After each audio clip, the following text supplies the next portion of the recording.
आवाज साफ है ना? अभी अभी क्या चलना चाहिए, आगे कैसे बढ़े? भैया एक ये प्रश्न है कि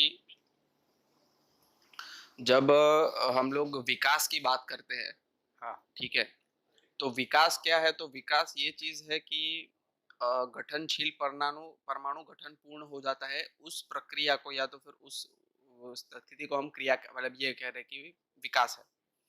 और उसके पहले विकास क्रम है। हाँ। तो जब विकास क्रम की बात कर रहे हैं तो उसमें हम लोग ये बात कर रहे हैं कि पदार्थ अवस्था से प्राणावस्था, प्राणावस्था से जीवावस्था का शरीर, जीवावस्था का शरीर से मानव शरीर और समृद्ध मेधस को हम लोग ये मतलब सबसे समृद्ध अगर कोई विकसित इकाई है तो वो मानव का मेधस है। तो विकास क्रम में हम लोग मानव के मेधस तक पहुंच जाते हैं और विकास को कह रहे हैं कि जो गठनशील परमाणु है वो गठन पूर्ण हो जाता है। तो दोनों का रिलेशन क्या है?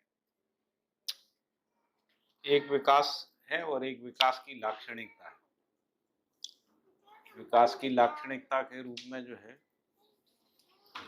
चारों अवस्थाओं की प्रकृति है। लाक्षणिकता मतलब या लक्षण, विकास अच्छा। का जो लक्षण है वो लक्षण है, उसका प्रभाव है। जैसे परमाणु में व्यवस्था है तो उसका प्रभाव जो है वो शरीर में व्यवस्था है। शरीर में व्यवस्था का क्या कारण? क्योंकि परमाणु में व्यवस्था है, क्योंकि उसकी मूल इकाई वही है, परमाणु है ना? इसलिए इसको थोड़ा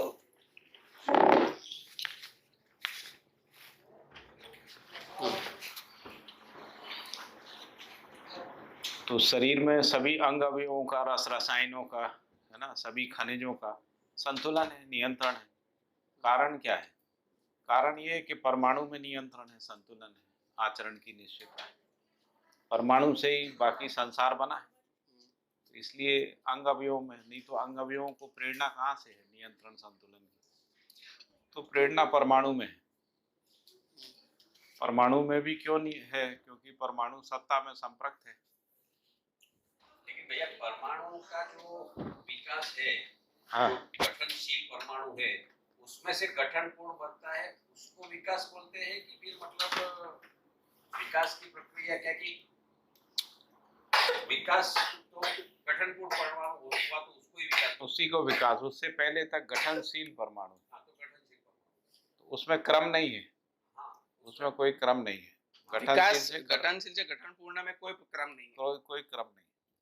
तो मतलब जब ये केवल क्रिया है, अंशों के बढ़ने घटने की क्रिया है, और अंशों के बढ़ने घटने से उनके गुण धर्म में परिवर्तन का क्रिया है। तो यहाँ पे धर्म शब्द में कैरेक्टरिस्टिक्स के अर्थ में ले रहा हूँ, है ना, जो हम लोग केमिस्ट्री में यूज करते हैं ना, गुण धर्म, उस अर्थ में उनमें परिवर्तन है। यानी मध्य दर्शन की भाषा में कहें तो रूप का परिवर्तन है ना। रूप अनुसंगी होती पदार्थावस्था, रूप उसका बदल जाता है, गुण स्वभाव और धर्म में वही रहता है। विकास में परमाणु की बात हो रही है, विकास क्रम में पदार्थ से लेके ज्ञानावस्था के मानव तक, हाँ, वो बात हो रही है। वो तो मतलब बात ये हो गई कि विकास क्रम वो एक एक पूरा एक अलग स्टेटमेंट है, विकास अलग स्टेटमेंट है, जागृति क्रम जागृति है, वो अलग है। नहीं वो तो है अलग है, लेकिन जागृति क्रम की जब बात कर रहे हैं तो गठन पूर्ण परमाणु जो है उसी की जागृति की बात कर रहे हैं। और जागृत कौन होता है? तो गठन पूर्ण परमाणु ही होता है। वो लीनियर है, मानव होता है, मानव होता है, मतलब हाँ, मानव होता है। तो वही है कि जागृति क्रम जागृति मतलब गठन पूर्ण परमाणु जो जागृति क्रम में है वो मानव शरीर में आने के बाद वो उसी क्रम में उसकी बढ़ती रहती है जागृति, और फिर वो जागृत हो जाता है। तो वो जागृति क्रम जागृति जो है वो गठन पूर्ण परमाणु के बारे में कहा जा रहा है, मानव के बारे में, मानव के बारे में। और जब विकास क्रम मानव के बिना नहीं है, मानव के बिना नहीं है। और जब विकास क्रम विकास की बात कर रहे हैं तो मतलब जैसे कभी ऐसा हो सकता है कि कोई पृथ्वी ऐसी है जहां पर प्राणावस्था नहीं है, लेकिन गठनशील से गठन पूर्ण परमाणु वहां विकास वो है, ऐसा संभव है। देखिए, जो जागृत जीवन है वो तो अनंत ब्रह्मांड में विचरण कर सकते हैं, जागृत जीवन है। और जो अजागृत जीवन है वो एक जो भी ग्रह है उसकी सीमा तक ही भ्रमण कर सकते वो तो ठीक है। हैं। कर्म दर्शन में ऐसा नहीं। हाँ, नहीं, नहीं, वो तो ठीक है, लेकिन मैं उसका भी लॉजिक ये है क्योंकि जो अजागृत जीवन है वो भौतिकता से आकर्षित रहता है, इसलिए वो पृथ्वी को छोड़ता नहीं, उससे आकर्षित रहता है। तो जो मृत्यु के बाद भी यही होता है, आसक्ति की ओर गति होती है जीवन की। स्वप्न में भी यही होता है, आसक्ति की ओर गति होती है। आशा विचार इच्छा आसक्ति को चित्रित करता रहता है ना। आसक्ति मतलब आसक्ति का मतलब है कि नहीं, भौतिक पदार्थ में इंद्रियों में आसक्ति होना, इंद्रियों की आसक्ति। आसक्ति का मतलब क्या है मानो? आसक्ति का परिभाषा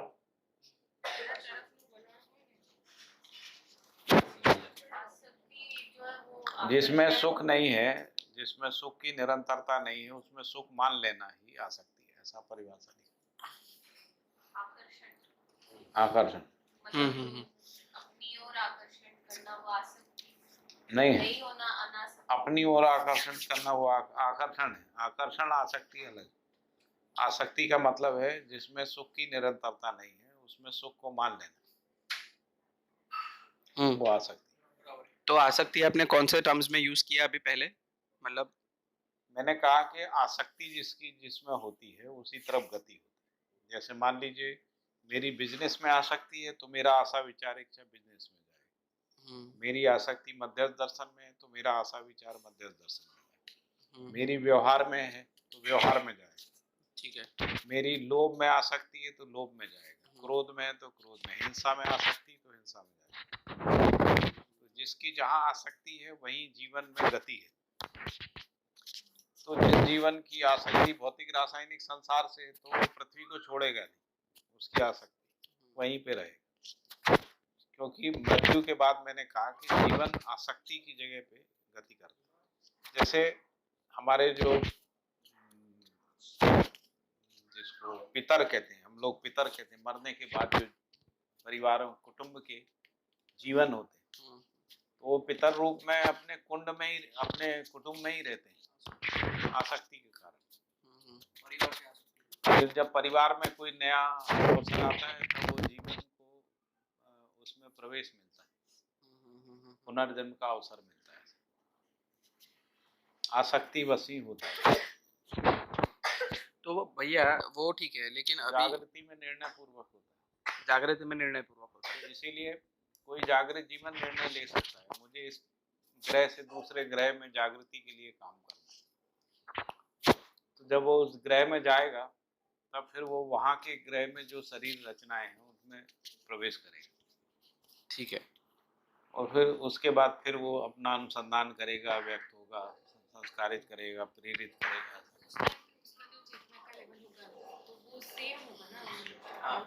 नहीं, परंपरा में चेतना जो होगी वहां से जर्नी शुरू होगी, लेकिन उसके पास संस्कार है जागृति का, इसलिए वो अग्रिम चेतना को प्रस्तुत करेगा अभिव्यक्ति में, भाषा वांग्मय में, संस्कारों में। उसकी अतृप्ति रहेगी। जैसे मान लो हमारे परिवार में कोई हमसे जागृत जीवन आ जाता है बच्चे के रूप में, तो जन्म से ही उसका परिवार की जो प्रवृत्ति है उससे जो है विरोध रहेगा। वो कहेगा ये ठीक नहीं है, हमको अच्छा नहीं लगता है, और उसमें अनुसंधान प्रवृत्ति रहेगी। फिर उसका जो संस्कार जब उदय होगा तब वो बताएगा ये ठीक है, ये ठीक है, ऐसा करना ठीक है। मतलब अभी जो पहले वाला प्रश्न है उसको साइड में रख देते अभी, लेकिन ये अभी जो आपने बोला तो मतलब अगर कोई भी अगर जागृत जीवन अगर किसी शरीर में प्रवेश लेता है कोई भी ग्रह गोल में, तो वो ग्रह गोल का या तो फिर वो कुटुंब का जो चेतना का स्तर है वहां से उसकी जर्नी शुरू होती है फिर से। हाँ। ठीक है। उसके संस्कार में वो जागृत रहता ही है, लेकिन वो ग्रह गोल में तो उसको क्या सही है क्या गलत है उसका भास आभास मतलब प्रतीति अनुभूति वो रहती है, तो उसके रेफरेंस में उसको ये समझ में आता है कि ये गलत है ये सही नहीं है। लेकिन उसको वो शरीर लेने के बाद एक बार फिर से अनुसंधान तो करना पड़ेगा कि भाई जागृति क्या है, बराबर ना? मतलब ऐसा नहीं और है अनुसंधान जल्दी हो जाएगा। जल्दी हो जाएगा, मतलब ऐसा नहीं है कि कोई जीवन मतलब वो जागृत जीवन अगर आया है शरीर में तो वो पहले से जागृत ही है, ऐसा नहीं है। जैसे मान लो कोई संगीत करने वाला, तबला बजाने वाला है ना, हुँ, तबला बजाते बजाते बजाते उसका संस्कार हो गया, हुँ, उसकी डेथ हो गई। अगले जन्म में अगर तबला बजाने का अवसर नहीं मिला हाँ, तो वो संस्कार उदय नहीं होगा। अवसर मिल गया और थोड़ा सा बजाएगा, जल्दी पकड़ लेगा और तुरंत बजाने लगेगा बढ़िया, छोटी उम्र में। स्किल पार्ट में भी आता है भैया स्किल ये। में भी आता है और अभिव्यक्ति में भी आता है, समझ में भी आता है, संगठन करने का भी आता है। जैसे मान लो आपको लोगों को संगठित करने का अभ्यास है, लोगों को जोड़ने का अभ्यास है, तो आप देखिए कुछ बच्चे बहुत कुशल होते हैं, फटाफट लोगों को इकट्ठा करके जोड़ लेते हैं। नेतृत्व करने में भी आता है। जो भी संस्कार है आपके अंदर, मान लो आप गणित में बहुत पारंगत हैं और फिर आपको जन्म मिला और मान लीजिए आपके यहाँ गणित का कोई काम ही नहीं, खेती किसानी होती, तो आपका गणित में गति नहीं आएगा। लेकिन जैसे ही कभी गणित का अवसर आएगा, आप तुरंत जो है फटाफट कर देंगे। ऐसे कई बच्चे रहते हैं। लेकिन वो तो भैया अजागृति के केस में ना, जागृत जो मानव है, जागृत मानव के केस में तो उसके पास वो चॉइस है कि उसको कहाँ जाना है। हाँ, तो वो चॉइस है, तो वो चॉइस के साथ वैसी जगह सिलेक्ट करेगा कि जहाँ वो मैक्सिमम वो फैलाव जहाँ कर वो सके, करना चाहता है, जहाँ वो जागृति करना को। चाहता है वहाँ पर वैसी जगह वो करेगा। और फिर उसका फिर से अब मतलब परंपरा से उसका वो होगा, जो परंपरा अजागृत है, क्योंकि अस्तित्व से अस्तित्व है, तो परंपरा का प्रभाव उस तक आएगा, उससे असहमति होगी उसकी। असहमति होगी तो शोध होगा, अनुसंधान होगा, तो जो अनुसंधान भैया होगा, शोध होगा, तो जो संस्कार है वो जागृत होगा, संस्कार है। जागृत होगा तो अभिव्यक्त होगा, अभिव्यक्त होगा तो हाँ, तो भैया जब हम लोग ये सुख की निरंतरता की बात करते हैं, तो ये सुख की निरंतरता या विश्वास की निरंतरता वो एक जागृत मानव में ऑलरेडी संस्कार के रूप में आ गई। फिर मतलब शरीर को छोड़ दिया और अभी भी वो चीज़ तो फिर मतलब वो बना रहता है कि फिर वो जागृत एक हो गया, तो अभी जब फिर से वो जन्म लेगा, मतलब शरीर में आएगा, तो उस वक्त तो फिर वो विश्वास की निरंतरता नहीं रहेगी ना। नहीं, विश्वास की उसमें निरंतरता है। वो दुख से अप्रभावित रहेगा, लेकिन असहमत रहेगा, परंपरा से असहमत वो रहेगा, मतलब दुख से तो अप्रभावित ही रहेगा अप्रभावित और विश्वास की निरंतरता भी रहेगी वैसे रहेगा। तो। वैसे भी यदि हम सब अपने में, हम जो भी स्थिति में हैं, अपने में देखें तो दुख बहुत आंशिक ही रहता है, ज्यादातर समय सुख रहता है। हम सब लोग जागृति के किसी भी स्तर में हैं, अपने को देखें तो हमारे अंदर दुख बहुत थोड़ा सा ही आता है। जैसे मान लो आपसे कोई पूछे कि पिछले 1 साल में आप कितने बार दुखी हुए, तो शायद आपको विचार करना पड़े कहाँ कहाँ दुखी हुए। और वो भी क्षणिक रहा हो, थोड़े समय का ही दुख रहता है, बाकी वो मेमोरी में पड़ा रहता है, उससे प्रभाव नहीं होता। मान लो किसी ने इंसल्ट किया आपका, है ना? उस समय बहुत तकलीफ हुई, बहुत पीड़ा हुई, लेकिन वो धीरे धीरे 1-2 दिन में या 2-4 घंटे में खत्म हो जाती, फिर वो मेमोरी में पड़ी रहती है ना। फिर जब वो अवसर आता है तब वो याद आती, तब फिर दुख होता है। ऐसा बाकी समय अपन नॉर्मल रहते, सुखी ही रहते हैं। दुख का केवल भ्रम रहता है। वो वैसे ही कहानी है कि वो हनुमान जी एक बार भूल गए कि हम शक्तिशाली थे, है ना, हम बहुत बलवान हैं, भूल गए। तो उनको जैसे याद दिलाया तो अपना उनका जो शक्ति था वो जागरण हो गया। ऐसे ही रहता है। तो वैसे ही जब स्मृति में आता है तभी दुख होता है, नहीं तो नहीं होता। अवसर आने पर ही दुख होता है। आमतौर पे हम लोग सब सुखी रहते हैं। तो मतलब अगर कोई संस्कार अगर भैया है भी, तो वो संस्कार को जागृत करना भी मतलब वो परंपरा में उसको वो अवसर आएगा तभी वो संस्कार जागृत होगा, उसका हाँ। मतलब ये हो गया। तो विश्वास की निरंतरता ये संस्कार है कि फिर वो संस्कार से कुछ अलग वस्तु वो अनुभूति है, वो अनुभूति है। अनुभूति। और संस्कार की जब बात करते हैं जब तो वो आचरण आचरित होता है तब संस्कार है। तो मतलब जैसे अगर मतलब मेरे जो अंदर ज्ञान की अनुभूति और संस्कार समझदारी, यानी ज्ञान जब अभिव्यक्त आचरित होता है पहले आचरित विचार में होता है, फिर व्यवहार में होता है, फिर आचरित कार्य में होता है ना। तो संस्कार है ज्ञान का, अनुभूति है, तो वो विचार में आचरित होने लगते, वो अच्छी बातें ही करता है, बचपन से ही अच्छी अच्छी बातें करता है। परिवार में लोग कहते हैं कि हमारे परिवार में ये बच्चा अलग प्रवृत्ति का, बाकी लोगों से अलग है, ऐसा बोलते हैं। संस्कार क्या है? वही संस्कार है, जो अनुभूति है, जब वही वो संस्कार है। आचरण में आती है, यानी विचार में आती है, तब वो संस्कार है। तब वो संस्कार है।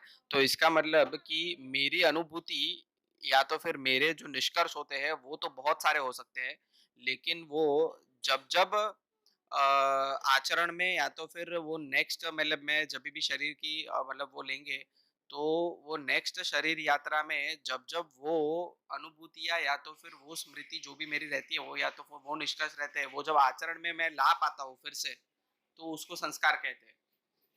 और बाकी जैसे जो अनुभूति है वो तो रहती है स्मृति के रेफरेंस जैसे मान लो एक गाड़ी सुधारने वाला मिस्त्री है ना, उसने सीख लिया मिस्त्रीगिरी, है ना, अभ्यास भी कर लिया, लेकिन बाद में वो कोई बिजनेस करने लगा, दूसरा बिजनेस करने लगा, है ना, तो उसका अभ्यास नहीं कर रहा है, लेकिन कभी भी ऐसा अवसर आएगा वो गाड़ी सुधार लेगा, क्योंकि वो संस्कार है, यानी वो समझदारी उसके अंदर पड़ी है।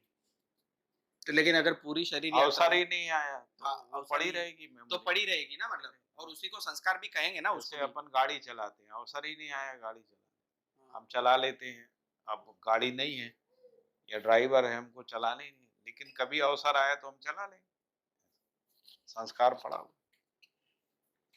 मतलब जो अवसर नहीं आया और पड़ा हुआ है फिर भी उसको संस्कार तो कहेंगे ही ना। संस्कार ही है।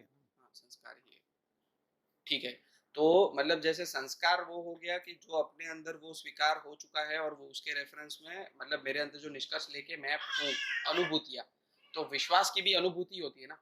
विश्वास की अनुभूति ही होती, विश्वास की अनुभूति ही होती है। अनुभूति अच्छा, तो वो भी संस्कार के रेफरेंस स्थापित में आगे आएगी। मूल्यों की अनुभूति, मतलब है ना? एक बार अनुभूति हो गई तो वो संस्कार तो फिर बना ही रहेगा। बना ही रहता। एक बार भैया जिसका निष्कर्ष निकल गया वो फिर जाता नहीं। जैसे आभास हो गया, आभास की निरंतरता, प्रतीति हो गया, प्रतीति की निरंतरता, अनुभूति हो गई, अनुभूति की निरंतरता, भास भी हो गया आपको, यदि वास्तविकता का भास हो गया, उसकी निरंतरता बनी रहती, अगले जन्म में भास ही रहता है, वहीं से जर्नी शुरू होती है। हाँ, और दूसरी चीज कि अभी अगर कोई जागृत अगर कोई ये है अपना क्या बोलते हैं मानव, और वो अगर कोई शरीर धारण करता है, फिर भी वो व्यक्त तो उतना ही हो पाएगा जो जो शरीर की मतलब लिमिटेशन या तो फिर जो शरीर की उम्र होगी उसके हिसाब से वो शरीर व्यक्त हो नहीं, पाएगा। परंपरा, मानव परंपरा, जिस परंपरा में जन्म लेता है। नहीं, परंपरा में तो ठीक है, लेकिन अगर बच्चा है छोटा मतलब जैसे ठीक है, तो वो तो अभी 2 साल का बच्चा अगर है कोई भी तो 2 साल लेकिन वो का। जागृति के अवसर यदि उपलब्ध हैं परंपरा में, तो हाँ। वहां पहुंच जाएगा। जैसे मान लो आप IIT पहुंच गए, तो गति है ना, तो आपकी जागृति के अनुरूप IIT में चले, दूसरे नहीं जा पाए, तो जिसका जो संस्कार होता है उसी तरफ गति होती गति उस तरफ होती है, लेकिन वो 1-1.5 साल का बच्चा तो वो अपने शरीर का जो ये होता है उसी के रेफरेंस में व्यक्त कर पाएगा ना, वो बोल थोड़ी ना पाएगा। मतलब अगर जागृत है तो वो अपने आप को है, वैसे उसकी व्यक्त। आवश्यकता नहीं ना। अभी जैसे ये छोटा बच्चा है, अभी उसकी आवश्यकता बनी नहीं है, जैसे अभी उसमें गणित का संस्कार हो सकता है, हाँ, लेकिन अभी उसको आवश्यकता नहीं। नहीं है, जिस दिन आवश्यकता पड़ेगी और अवसर आएगा तो वो गणित सीख लेगा, गणित को और के तुलना में ज्यादा तेजी से करेगा, तकनीकी सीख लेगा, म्यूजिक होगा म्यूजिक सीख लेगा, व्यवहार होगा तो व्यवहार सीख लेगा।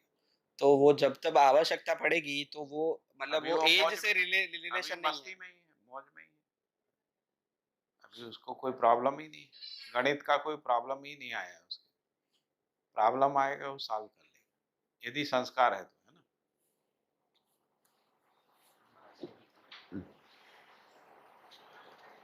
अभी उसको कोई प्रॉब्लम ही नहीं है, तो कैसे प्रॉब्लम होगा तभी विचार लगेगा, वरना तो समाधान के स्टेट में ही है वो तो। समाधान ही नहीं, अभी प्रसन्न चित्त खुश, है ना, अपना जीवन का आनंद ले रहा है। अभी वो जो समाधान के स्टेट में होते हैं उसको असमाधानित स्टेट में हम उसको लोग ले जब जाते हैं। प्रॉब्लम होती है, भूख लगती है, तो भूख को कम्युनिकेट कर देता है, रोने लगेगा। नींद आएगी तो रोएगा, है ना। वो रोने में दुखी नहीं है, वो समझ आपको गया। संकेत दे रहा है बस, हमको सुला दो। सुला, सो जाएगा, तरफ खिला दो, हो गया। अच्छा, तो अभी ठीक है, ये तो क्लियर है। अभी आगे वाला जो प्रश्न था कि जैसे हम लोग ये बात कहते हैं कि हम लोग किस चीज़ पे चर्चा कर रहे थे कि जो ऑलरेडी जागृत या तो फिर जो गठनपूर्ण परमाणु है, तो जागृत अगर वो हो गया तो कौन से ग्रह गोल में जाना है वो उसकी चॉइस है। और अगर वो जागृत नहीं है तो वो हम लोग आसक्ति के रेफरेंस में वो उसी ग्रह गोल में रहेगा, क्योंकि वो वहाँ पर उसको रिलेट करता है अपने आप को। तो वो तो ठीक है। लेकिन प्रश्न क्या है कि जैसे कोई अगर समझो कि सिर्फ पदार्थ अवस्था की कोई धरती है जहाँ पर प्राण अवस्था विकसित नहीं हुई है या तो फिर शुरुआत भी नहीं हुई है, तो क्या उसके गठनशील परमाणु विकास पूर्वक गठन पूर्ण हो सकते हैं कि कोई जागृत जागृत या तो फिर जो जीवावस्था या तो फिर जहाँ पर वो प्राणावस्था की मतलब ये हो चुकी है, वैसी धरती पर ही गठनशील परमाणु ये होंगे, वैसा एक प्रश्न बनता है मेरे। जब तक जो प्रकृति है वो समृद्ध नहीं हो जाती, प्राणावस्था की प्रकृति समृद्ध नहीं हो जाती, तब तक नहीं होगा। तब तक वहां पर तो नहीं होगा।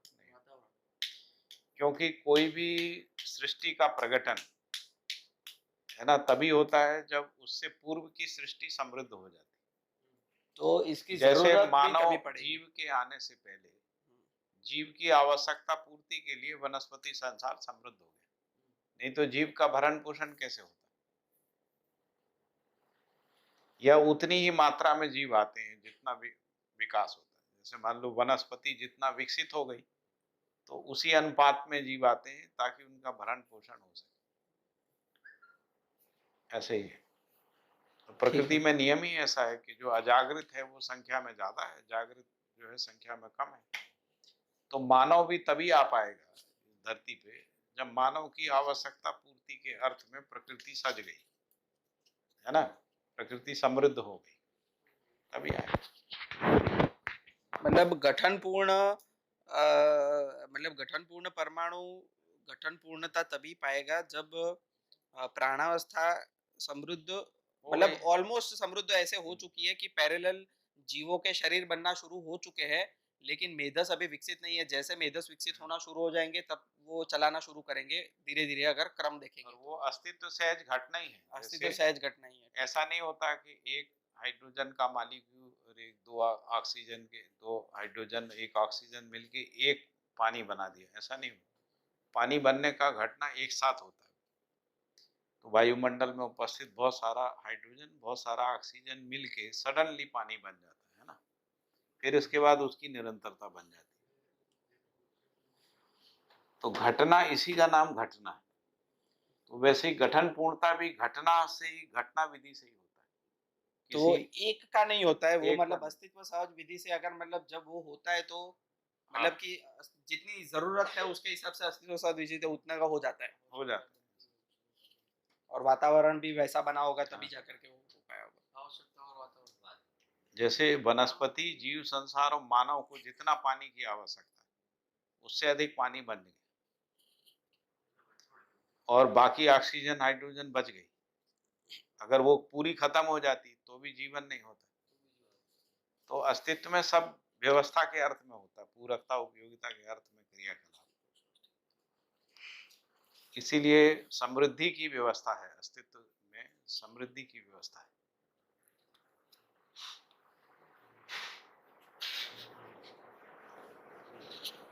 उसको हम पहचान नहीं पा रहे हैं, उतनी दरिद्रता है बस। उसको हम पहचान के उसके साथ जीते हैं तो कोई अभाव नहीं। मानव इस पृथ्वी पे जितने भी मानव हैं इनकी आवश्यकता से बहुत अधिक चीज जो है प्रकृति ने हम पहले से बना के रखी, उनमें से कुछ का उपयोग ही नहीं कर पा रहे हैं। जैसे हम लोग खाद्यान्न है, अभी जितनी चीजें खाते हैं उससे 1000 गुना चीजें अभी प्रकृति में मौजूद हैं जिनको हमने पहचाना नहीं है ना। जैसे हम कुछ फल खाते हैं, कुछ नहीं खाते हैं फल। तो जैसे हम 20 प्रकार के फल खाते हैं, होते तो 2000 प्रकार के फल है ना? अभी हमने उनको खाया नहीं, इतनी सी बात है। जैसे हम कुछ पत्तियाँ खाते हैं, है ना? तो 2 लाख प्रकार की पत्तियाँ होती हैं। लेकिन हमारी आवश्यकता हो गई कि 20 पत्तियाँ पहचान ली, पालक, मेथी, ये वो सब। उससे हमारा काम चल रहा है। तो अभी 2 लाख में दिमाग लगाने की ज़रूरत नहीं है, समाधान हो गया।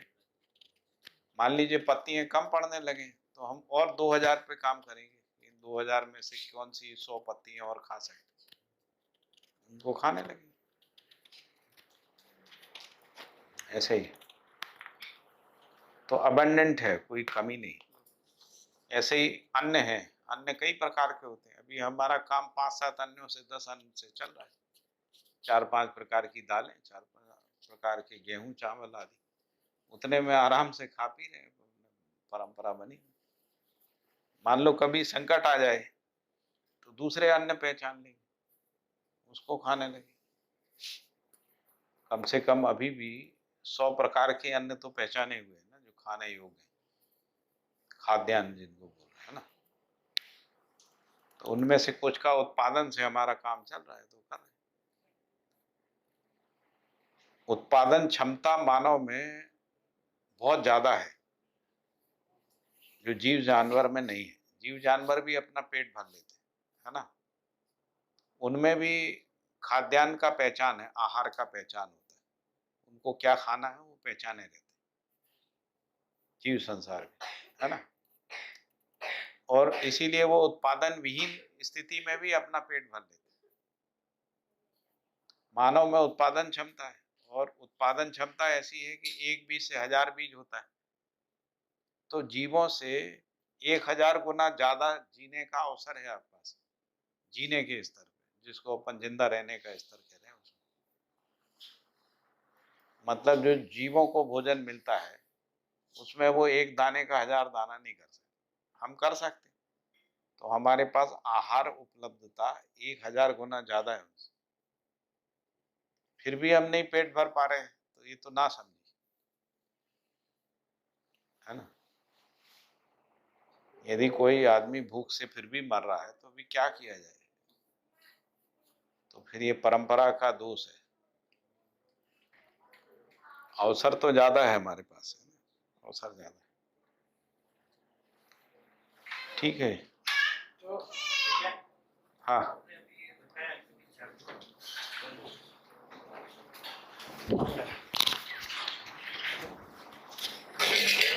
आराम से नहीं हाँ। नहीं,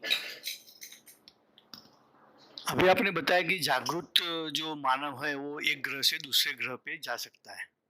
तो परंपरा में हम जो सुनते हैं कि 7 लोक है, पाताल लोक, भूलोक, स्वर्गलोक, गौलोक, ऐसे सुना है। तो इसका मतलब ये समझते हैं कि भी कोई एक ग्रह ऐसे है उसमें सिर्फ देव मानव रहते हैं, या कोई एक ग्रह ऐसा है कि उसमें सिर्फ जागरूक मानव रहते हैं, ऐसा कुछ होता है? नहीं, वो थोड़ा सा मिसकंसेप्शन है वो क्या है, शरीर में, मानव जो शरीर है, इसमें उन्होंने 14 भुवन की कल्पना की है। 14 भुवन शरीर होते में? हैं शरीर में। तो मानव शरीर के अंदर 7 चक्र होते हैं, है ना? तो मूलाधार से लेके सहस्त्रार तक, मूलाधार, स्वादिष्ठान, मणिपुर, आनंद, विशुद्धि, आज्ञा और सहस्त्रार। तो इन चक्रों में जो ऊर्जा का ऊपर की ओर फ्लो होता है, उनको ऊर्ध्वलोक कहते हैं। वो भू, भ, स्वर्ग, महर, जनर, तपर और सत्य, ऐसे 7 लोक है ना? मूलाधार से लेके सहस्त्रार तक एक एक लोक है। उनका नामकरण किया है। भूलोक, क्योंकि मूलाधार में पृथ्वी तत्व है, इसलिए उसको भूलोक कहते हैं ना। स्वादिष्ठान में जल तत्व है, जल वहीं संग्रहित होता है ना, तो इसलिए उसको कहा कि वो भूभौर है। फिर स्वर्ग है, मणिपुर में स्वर्ग है, क्योंकि अग्नि से ही सारा शरीर का स्वस्थ रखने का काम होता है, इसलिए अग्नि को उन्होंने कहा स्वर्ग। फिर महर, जनर, तपर, सत्य, ऐसे 4 लोक और हैं। फिर यदि ऊर्जा नीचे की ओर बहती है, जो ऊर्जा का क्षय है, तो शरीर में जो ऊर्जा है, जिसको अपन मेधस कह रहे हैं, जो उसका जो क्षय होता है, उसमें धीरे धीरे 7 लोकों में क्षय होता है। तो वो अतल, वितल, सुतल, तलातल, महातल, रसातल और पाताल, ऐसे 14 भुवन है। ऐसा एक कल्पना किया उन्होंने, जैसे हम कहें कि किसी में संक्रमण का लेवल जो है 5% है, किसी में 15% है, 30, ऐसा हमने लेयर मान ली कि ऐसे संक्रमण का 7 लेवल का स्तर है। तो किसी में 7वें लेवल का स्तर है, मतलब अब वो कोई काम का नहीं बचा, पाताल में चला गया। हाँ। तो वैसे ही आपकी ऊर्जा जो है, जो शरीर की ऊर्जा है, जो भौतिक रासायनिक ऊर्जा है, उसकी बात चल रही है ना। तो यदि वो नीचे की ओर चली गई, यानी जिसको कहें कि अपव्यय में चली गई, अपव्यय में चली गई, है ना, तो उसमें सबसे नीचे जो है वो पाताल है, उससे ऊपर रसातल है। रसातल, इनकी बुद्धि रसातल में चली गई, ऐसा बोलते हैं ना, यानी भोग में ही पूरी ऊर्जा खत्म हो गई, उसकी ऊर्जा ज्ञान में गई नहीं, ज्ञान की तरफ नहीं, ऐसा है। तो वो भौतिक रूप से पांच इंद्रियों में जितना नीचे जा सकता है उसको हम पाताल लोक बोलते हैं, पाताल वही लोक। इंद्रियों को हाँ। ऊपर उठाता है समझदारी के प्रकाश में। हाँ, तो उनको ऊर्ध्व लोक कह रहे हैं।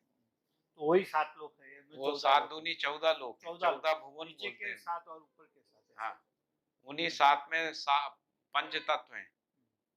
मूलाधार में जो है पृथ्वी तत्व है, स्वादिष्ठान में जल है, मणिपुर में अग्नि है ना, और अनाहद विशुद्धि है ना, इनमें क्रमशः जो है वायु और आकाश तत्व है। आकाश तत्व के बाद आज्ञा चक्र में मन बुद्धि आदि है, और फिर सहस्त्रार्थ में ब्रह्म है, ऐसा कल्पना है ना, सहस्त्रार्थ में ब्रह्म।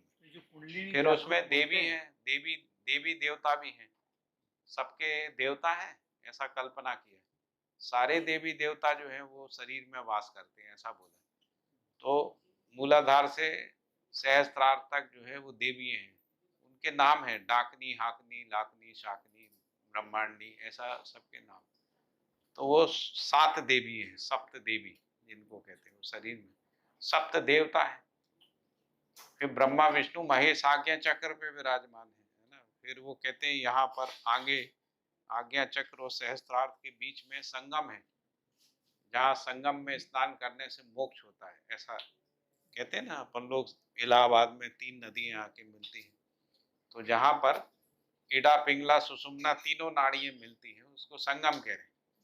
तो उसके केंद्र बिंदु पे ध्यान करने से उन्होंने कहा आज्ञा चक्र का जागरण होता है और मोक्ष का अनुभव होता है, ऐसा ये तंत्र शास्त्र में जो अध्ययन किया गया उसमें ऐसा सब कहा है। आधार वेदों में। अब वो ऐसा नहीं है कि मतलब फिजिकली कोई लोक है, ऐसा समझ गया मैं तो। मगर इसका जो आधार है वो वेदों में,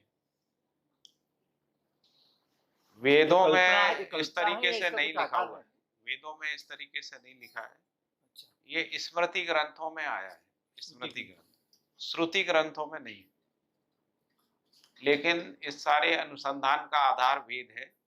हमारे यहाँ 2 प्रकार का अनुसंधान हुआ है, एक है जो वेद के आधार पर है और दूसरा है वेद के आधार पे नहीं है। तो वेदों के जो निष्कर्ष हैं उसके आधार पे जो अनुसंधान हुआ है, उसमें जो दर्शन निकले हैं उसमें न्याय, वैशेषिक, सांख्य, योग, मीमांसा, उत्तर मीमांसा, ये है। जो वेद के बिना जो दर्शन निकले हैं उसमें 4 वाक दर्शन है, जैन दर्शन है और बौद्ध दर्शन। जिन्होंने वेद के आधार पे अपनी दार्शनिक निष्पत्तियां नहीं निकाली तो उनको नास्तिक दर्शन कहते हैं। जो वेद से निकली है उनको आस्तिक दर्शन कहते हैं। आस्तिक का मतलब है जो वेदों पे आस्था रखते हैं, उनपे। बाबा जी ने भी जो निष्पत्ति निकाली है उसमें उन्होंने दोनों बातें कही। उन्होंने कहा कि ये वेदों से नहीं है, क्योंकि वेद में इस तरीके का कहीं नहीं मिलेगा।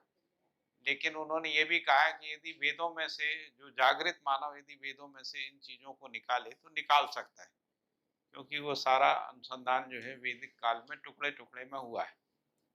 तो उसको यदि पूरा जोड़ सकता है तो वही पहचान सकता है जो जागृत व्यक्ति है।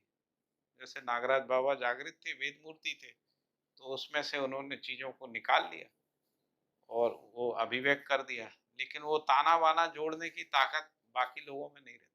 हम लोग कितने ही वेद पढ़ लें, रट लें, डूब जाएं उसमें, पीढ़ियाँ खपा दें, इससे निकलेगा कुछ नहीं, है ना, जब तक हमारे अंदर जागृति नहीं आई। जागृति के बाद वेदों की आवश्यकता नहीं पड़ती, क्योंकि जागृत व्यक्ति अपने अस्तित्व को अभिव्यक्त करने में सक्षम हो जाता है। परंपरा में जितना निकल सकता था वेदों से वो निकाला जा चुका है। जितना निकल सकता था उसमें स्मृति ग्रंथ निकले, इसमें 108 जो है पुराण है, 108 उपनिषद है ना, जिनको अपन स्मृति ग्रंथ कहते हैं। उसके बाद दर्शन ग्रंथ है, तो दर्शन में षड दर्शन निकल गए, षड दर्शन उससे निकल गए, अभी उससे आगे का कोई दर्शन निकला नहीं। मेरा अपना ऑब्जर्वेशन है कि उससे आगे का मध्य दर्शन ही है, इसीलिए यही एकमात्र दर्शन है जो लोक व्यापीकरण होगा। इसलिए नहीं कि मैं मध्य दर्शन का प्रचार कर रहा हूँ, इसलिए नहीं, क्योंकि इसमें वो पॉसिबिलिटी आई है, जो दर्शन के लिए जो आवश्यक तर्क है वो इससे विकसित हुआ। जैसे ये 6 दर्शन है, तो इसमें से 3 दर्शन है जिनको तत्व मीमांसा कहते हैं, न्याय वैशेषिक और सांख्य। फिर योग मीमांसा है जो पतंजलि की, फिर धर्म मीमांसा है जो पूर्वी मीमांसा है, फिर ज्ञान मीमांसा है। तो तत्व मीमांसा हो गई है ना, इसके बाद योग मीमांसा हो गई, फिर धर्म का मीमांसा हो गया, फिर ज्ञान का मीमांसा हो गया। आचरण में नहीं आया। आचरण का मीमांसा नागराज जी ने किया, पूरा आचरण का मीमांसा है मध्य दर्शन से अस्तित्ववाद, है ना, कि जो ज्ञान है वो आचरण में कैसे दिखेगा, व्यवहार में, परिवार में, समाज में, राष्ट्र में, अंतरराष्ट्र में, अखंड समाज में, सार्वभौम व्यवस्था में कैसे दिखे, तो ये आचरण का मीमांसा है।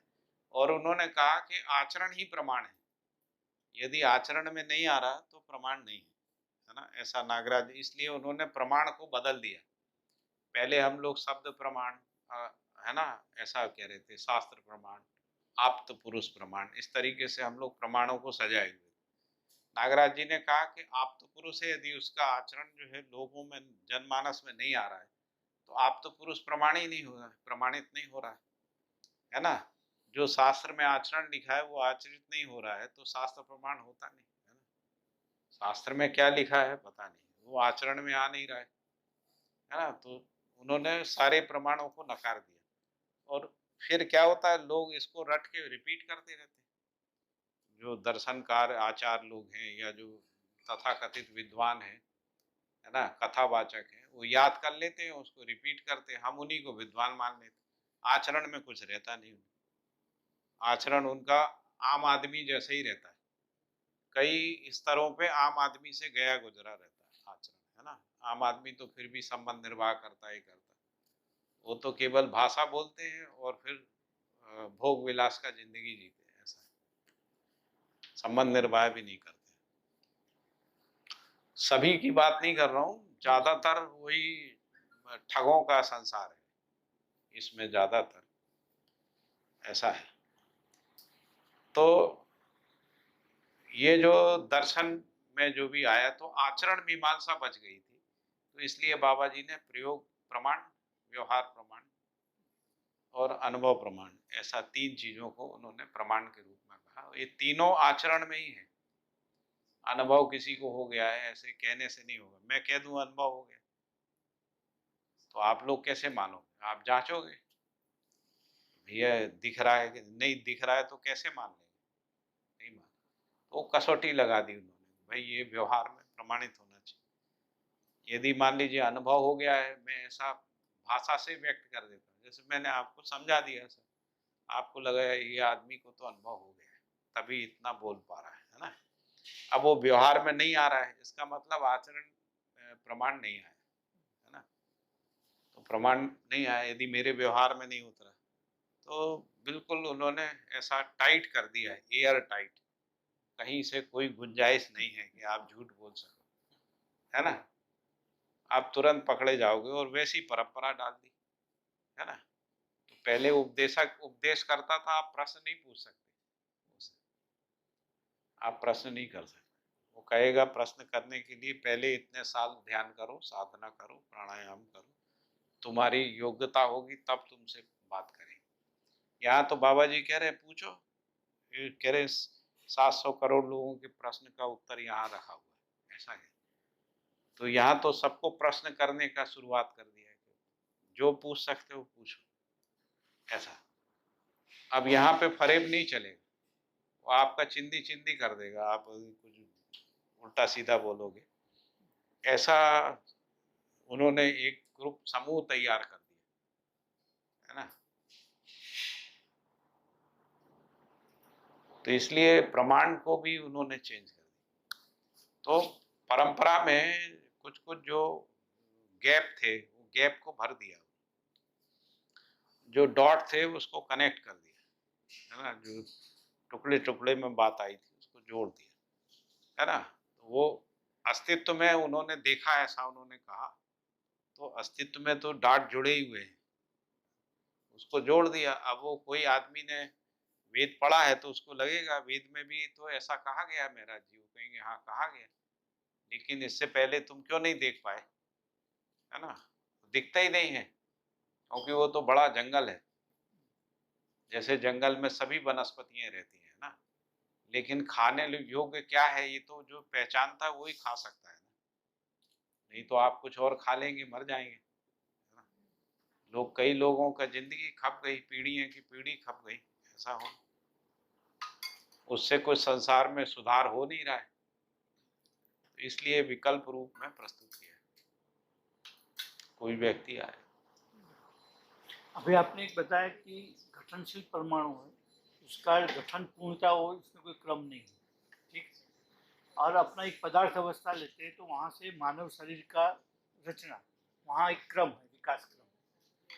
तो ऐसा ये जो पदार्थ अवस्था से मानव शरीर का जो रचना है उसमें तो परमाणु का जो चेंजेज है क्रमबद्ध उसके हिसाब से ही है। तो फिर ऐसा कौन सा स्टेज है कि वहाँ से गठनशील से डायरेक्ट वो गठन पूर्ण होता है, ऐसा कुछ स्टेज है या कोई भी गठनशील परमाणु डायरेक्ट गठन पूर्ण बन सकता है? नहीं, ऐसा नहीं है, मतलब जब वो अंश, मानव शरीर बना, जब वो उतने अंशों से समृद्ध हो जाता है, हाँ। जहाँ पर एक ही अंश के आने से गठन पूर्ण हो सकता है, तभी वो हो सकता है, ऐसे कोई भी परमाणु नहीं हो सकता। तो इसमें भी जैसे तो बना, जैसे मट्टी समृद्ध हो गई तो बीज डालोगे तो बीज अंकुरित होगा, यदि समृद्ध नहीं हुई तो नहीं होगा।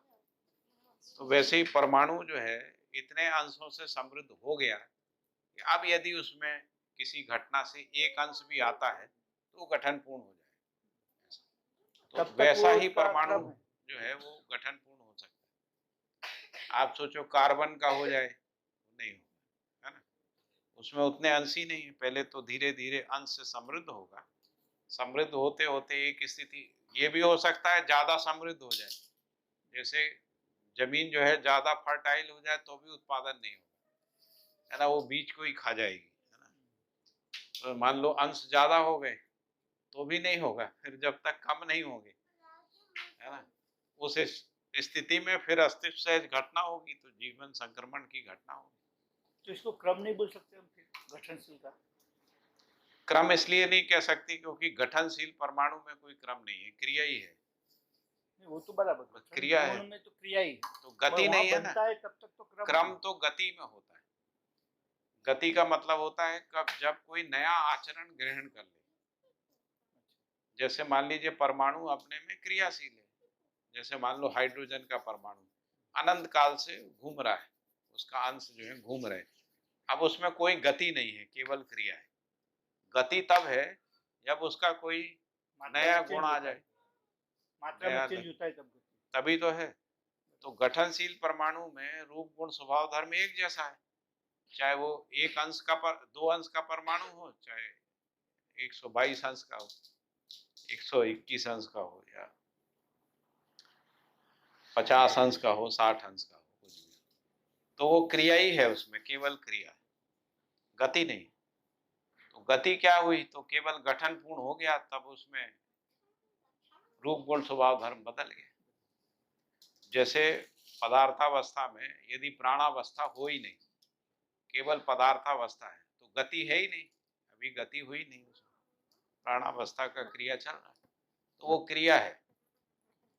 क्रिया जब कोई नया गुण धर्म ग्रहण करती है उसी का नाम गति है, उससे पहले गति नहीं, क्रिया है। तो क्रिया और गति के अंतर को समझना, मतलब गति मतलब कोई भी अगर नया परिणाम आ गया, परिणाम मतलब या तो रूप गुण स्वभाव धर्म अगर चेंज होता है तो चेंज गति कहते हैं। हाँ, परमाणु से अणु बनता है जब, तभी तो ऐसा क्यों कह रहे हैं कि मतलब कि हर वो स्थिति गति के साथ है, मतलब हर सभी परमाणु जो है हाँ मतलब स्थिति गति नित्य वर्तमान है, हाँ, ऐसा कहते हैं। तो गति फिर मतलब नित्य, मैंने कहा गति तो है ही, गति नहीं है ऐसा थोड़ी है। लेकिन यदि गति हुई नहीं मान लीजिए, तो उसमें केवल क्रिया है, गति नहीं है। विकास का भैया इसलिए नहीं बोल सकते कि वो गठन पूर्ण होगा कि नहीं होगा, वो श्योरिटी नहीं है मतलब। भाई गति क्या है, स्थानांतरण को गति बोलते हैं, है ना। स्थानांतरण हुआ ही नहीं, पदार्थावस्था बनी हुई है, तो अभी उसमें कोई गति नहीं है, केवल क्रिया हो रही। लेकिन किसी समय गति हो सकती है, तो गति कब होगी, जब प्राणावस्था आ गई, तभी तो कहेंगे कि भाई जी पदार्थावस्था से प्राणावस्था की ओर गति हुई, स्थानांतरण हुआ, रूप गुण स्वभाव धर्म का परिवर्तन हुआ, आचरण का परिणाम का परिवर्तन हुआ। परिणाम परिवर्तन नहीं है तो केवल क्रिया है। हाँ तो मतलब जो क्रिया है वो गति नहीं है उसका मतलब। नहीं। जैसे अगर वो हम लोग रिवॉल्यूशन रोटेशन और वो कंपन गति की बात करते हैं, वो अलग बात है, उसको क्रिया बोल सकते वो क्रिया ही है। वो क्रिया है, ठीक है। हाँ। तो मतलब तो फिर ऐसा क्यों कहते हैं कि स्थिति गति नित्य वर्तमान है? तो स्थिति वर्तमान है, नित्य है, वो तो समझ में आता क्योंकि है आप क्योंकि वो है। अस्तित्व को पूरा देखते हैं जब, तो आपको गति दिखती है, पूरा नहीं देखते तो नहीं दिखती। मतलब जब केवल स्थिति गति की पदार्थावस्था बात है तो देखें। एक वस्तु की बात नहीं हो रही है, पूरे की बात, पूरे की पूरे बात। अस्तित्व सह अस्तित्व के रूप में स्थिति गति का सह अस्तित्व है, इस अर्थ। उसी का अध्ययन करते हैं, उसमें पता लगता है कि चार अवस्था की प्रकृति यही गति है, यही दिशा भी है ना, जिसको विकास की दिशा कह रहे हैं। तो जैसे भैया अगर कोई समझो कि पदार्थ अवस्था में अगर देखेंगे तो पदार्थ अवस्था में अगर कोई एटम नया चेंज होता है कोई मतलब वातावरण से, तो उसको हम लोग कहेंगे कि वो गति है, ऐसा कहेंगे। उसमें अभी कोई गति नहीं, क्योंकि उसका रूप गुण रूप गुण स्वभाव धर्म धर्म सेम है, इसलिए वो नहीं कहेंगे। केवल रूप का परिवर्तन हो रहा है, इसलिए कहा पदार्थावस्था जो है रूपानुसंगी है। तो लेकिन रूप उसको का गति नहीं कहेंगे। उसमें गति नहीं, क्रिया परिवर्तन। तो भैया जब हाँ तो फिर से तो गति किसको कहेंगे, जिसमें गुण स्वभाव धर्म का चेंज होता है उसी को गति कहेंगे। तभी वो गति। रूप का चेंज को हम लोग गति नहीं कह रहे। रूप के चेंज में कोई गति नहीं है ना, क्या गति, लाल नीला पीला हो जाता है।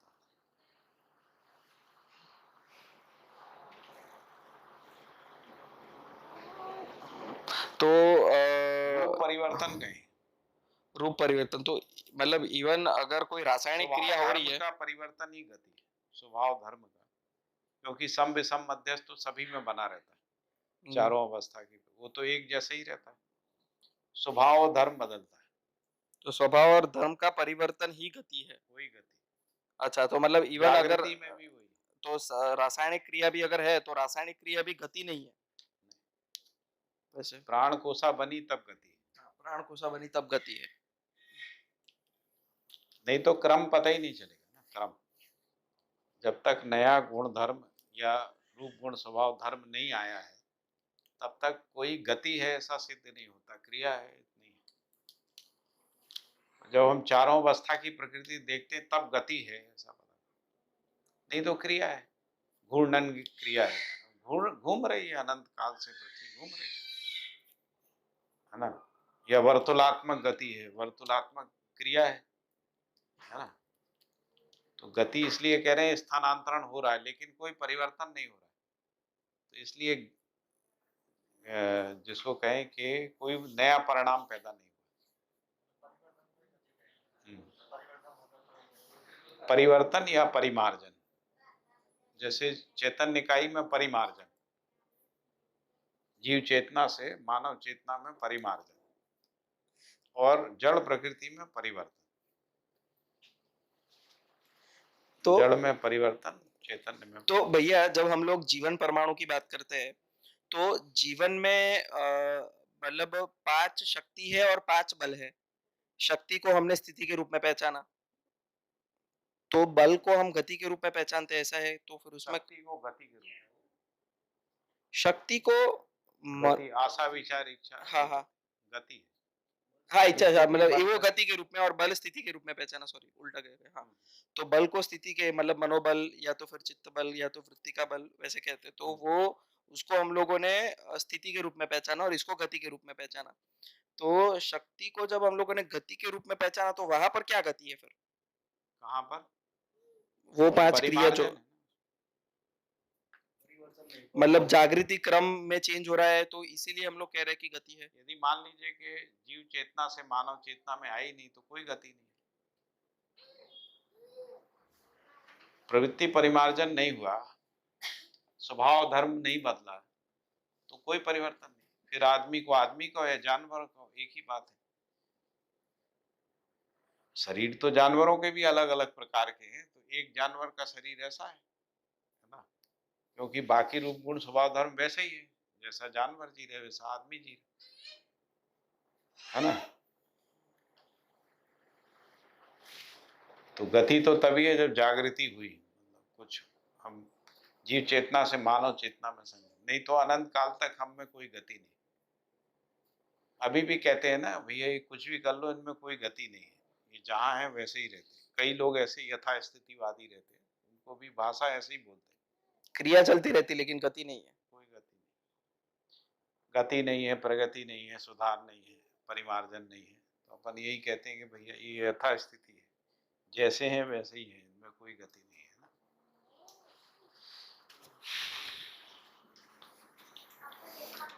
तो जब भी मतलब अगर पशु मानव से राक्षस मानव, राक्षस मानव से मानव, मानव से देव मानव और देव मानव से दिव्य मानव भी गति है।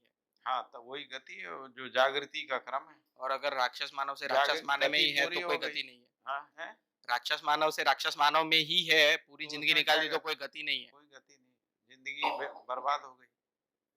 जहाँ यथास्थिति देव है। यथास्थिति।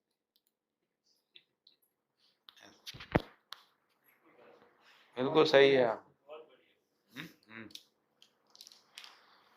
तो यदि आप में मानव शरीर लिया और कोई प्रवृत्ति परिमार्जन नहीं हुआ तो कोई गति नहीं, जहाँ थे वहीं। और ज्यादातर ऐसा ही है।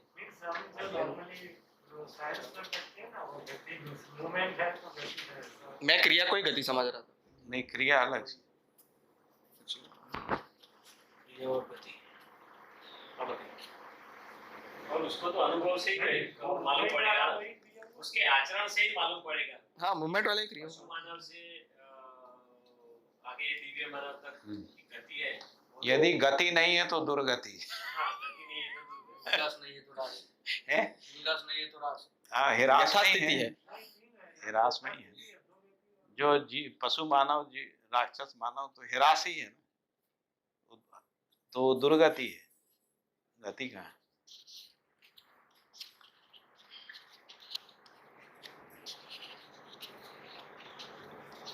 और यदि मानव से देव मानव है तो सदगति है, सद की ओर मतलब सत्य की ओर गति है। पहले न्याय की ओर गति है, फिर धर्म की ओर, फिर सत्य की ओर।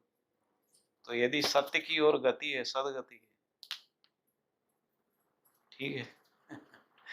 बस शब्दों को समझना पड़ता है, दर्शन में एक एक शब्द को गहराई से समझना पड़ता है। चेतना से हम आए हुए हैं तो वहाँ का पूरा अध्यास रहता है। हाँ। कभी-कभी मानव बन जाते हैं लेकिन जीव चेतना भी आ जाती है। ज्यादातर जीव चेतना ही है। उधर हैं?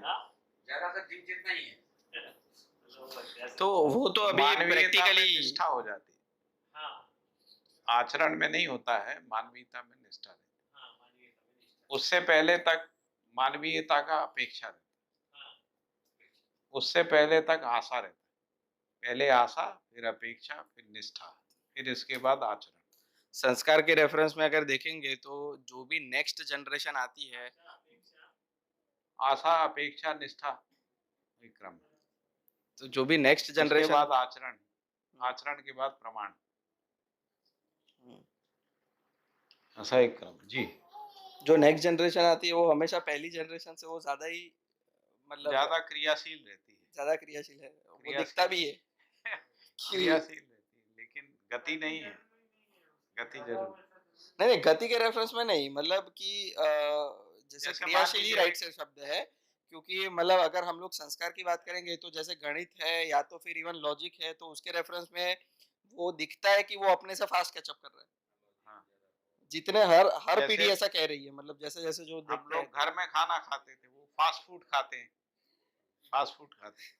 तो हम कहेंगे भाई क्रिया तो तेज हो गई है, फास्ट फूड हो गया, लेकिन कोई गति नहीं है, बल्कि दुर्गति है, क्योंकि फास्ट फूड आपको और ज्यादा नुकसान करेगा, गति कुछ नहीं। तो बहुत बहुत वस्तु इकट्ठी कर लेना, बहुत तेज दौड़ लेना, ये कोई गति नहीं है, वो तो ठीक है। वो क्रिया ही है।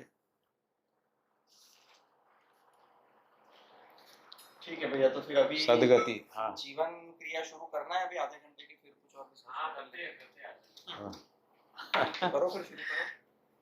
तो जीवन क्रिया ही तो बात कर रहे हैं, बहुत सारी बात है बराबर, कुछ कुछ दोनों बल गति और बल दोनों पांच पांच है। हाँ तो लेकिन अभी अच्छी तरह से समझना है, थोड़ा धुंधला हो गया। थोड़ा धुंधला है, उसको क्लैरिटी करना है। हाँ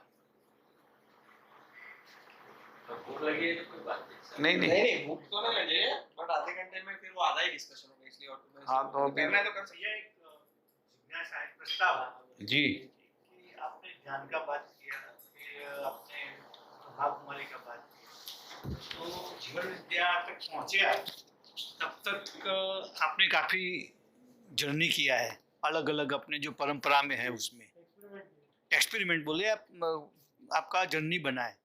तो ये जानना है कि सब एग्जाम्पल, आप ब्रह्मा कुमारी का बात कर रहे थे, तो ब्रह्मा कुमारी में आप क्या चीज़ अच्छा दिखा तो उसमें गए, और जो भी टिके 1 साल 2 साल 3 साल, तो किस वजह से टिके, और क्या अधूरापन लगा तो आप वहाँ से दूसरी जगह पे गए। और जीवन विद्या में आप अभी बोल रहे कि 20 साल हुआ गए, तो ठीक, तो शुरुआत के जो 2-3 साल आप जीवन विद्या में रहे, तो वहाँ कौन सी अच्छी बात लगी, तो वहाँ आप 2-3 साल टिके, और इसके बाद तो आगे जर्नी बनती ही है, तो उसमें थोड़ा प्रकाश पाड़े तो अच्छा रहेगा समझने में। हाँ, इससे क्या, इससे नहीं, सबको लगता है इससे क्या होगा कि हमारी सबकी जर्नी है ना, उसकी निष्ठा और बढ़ जाएगी, कि हम उसको अभी आज जो मतलब जो जगदीश भाई ने प्रस्ताव रखा, उसके पीछे का मैं समझता हूँ कि भाव ऐसा है कि हम सबको वो पूरा पूरा क्लैरिटी आ जाए, तो जो स्पीड है हमारी और बढ़ जाएगी, और ट्रायल करने के लिए ना जाए। तो उस हिसाब से हम किसी जो जो संप्रदाय चल रहा है, जो भी समाज के लिए कर रहा है, उसको अच्छा कर रहा है, उसके लिए हमें निष्ठा है, लेकिन हम ज्यादा से ज्यादा इसमें जाके हमारी गति और बढ़ाए, क्रिटिक से देखना है हमें बस। मैं बहुत ज्यादा इसमें जाना नहीं चाहता हूँ, एक शब्द में, एक सेंटेंस में कहना चाहता हूँ, तर्क तृप्त नहीं होता ब्रह्मा कुमारी से, तर्क जो है तृप्त नहीं होता। उदाहरण के लिए बता सकता हूँ, मैंने उनको भी बोला है ब्रह्मा कुमारी में, जब मैंने छोड़ा था तब भी मैंने उनसे बोला था कि आपके पास कोई लॉजिक नहीं है। जैसे मान लीजिए वो कहते हैं 3 लोक होते हैं, पृथ्वी लोक, देवलोक और ब्रह्म लोक, है ना। ऐसे 3 लोक का कोई प्रमाण नहीं है, कोई भी प्रमाण नहीं, है ना, जो भी अभी तक हमारा जो ज्ञात नॉलेज है। फिर वो कहते हैं कि जो शिव बाबा हैं वो परम धाम में रहते हैं, है ना। तो हमारी जो फिलॉसफिकल ट्रेडिशन है वो कहती है परमात्मा सब में व्याप्त है, हम लोग सर्वव्यापी भगवान की बात कर रहे हैं। तो परंपरा से हट के कोई बात कर रहे हैं, जिसमें वो कह रहे हैं कि शिव बाबा ज्योति बिंदु सूक्ष्म रूप में रहते हैं, वो परम धाम से 5000 साल में आते हैं संगम युग में, और आने के बाद वो मानव जाति को पूरा बदल के सतयुग को स्थापित करके चले जाते हैं, फिर वो 5000 साल तक आराम करते हैं परम धाम में। अब इसका कोई वेरिफिकेशन नहीं हो सकता, इसको आप कोई जांच नहीं सकता, कोई विधि से आप नहीं जान सकते, वो अथॉरिटेरियन स्टेटमेंट है, जो आप या तो मान लीजिए या नहीं मानिए, है ना, ये 2 ही ऑप्शन है आपका, तो तर्क आपका लगता ही नहीं है। फिर वो कहती हैं कि 5000 साल में हिस्ट्री ज्योग्राफी हूबहू रिपीट होती है। जैसे मान लीजिए आज हम लोग यहाँ पर शिविर कर रहे हैं, 5000 साल बाद हम फिर ऐसे ही बैठेंगे और शिविर करेंगे, क्योंकि हूबहू रिपीट होती है हिस्ट्री ज्योग्राफी। अब इसका कोई प्रमाण नहीं है। पहली बात तो 5000 साल से ज्यादा का ज्ञात इतिहास है ना। अभी मानव जाति का इतिहास 5000 साल से ज्यादा का है, हूबहू रिपीट होता तो होता ही नहीं, 5000 साल का ही इतिहास होता है ऐसा। तो बहुत सारी बातें ऐसी हैं जो मैंने उनकी पूरी फिलॉसफी को पढ़ा, और जैसे मैं मध्य दर्शन के चित्र बनाता, उनके भी चित्र बनाए, मेरे चित्र बने हुए म्यूजियम है उनके ब्रह्मा कुमारी से, है ना। मैंने एक एक किताब पढ़ी पूरी, मेरा बचपन से ही पढ़ने का बहुत अभ्यास था। 80 से 85 तक मैं रहा ब्रह्मा कुमारी में, 80 से 85। 85 में आप में पता नहीं कईयों का जन्म नहीं हुआ, है ना।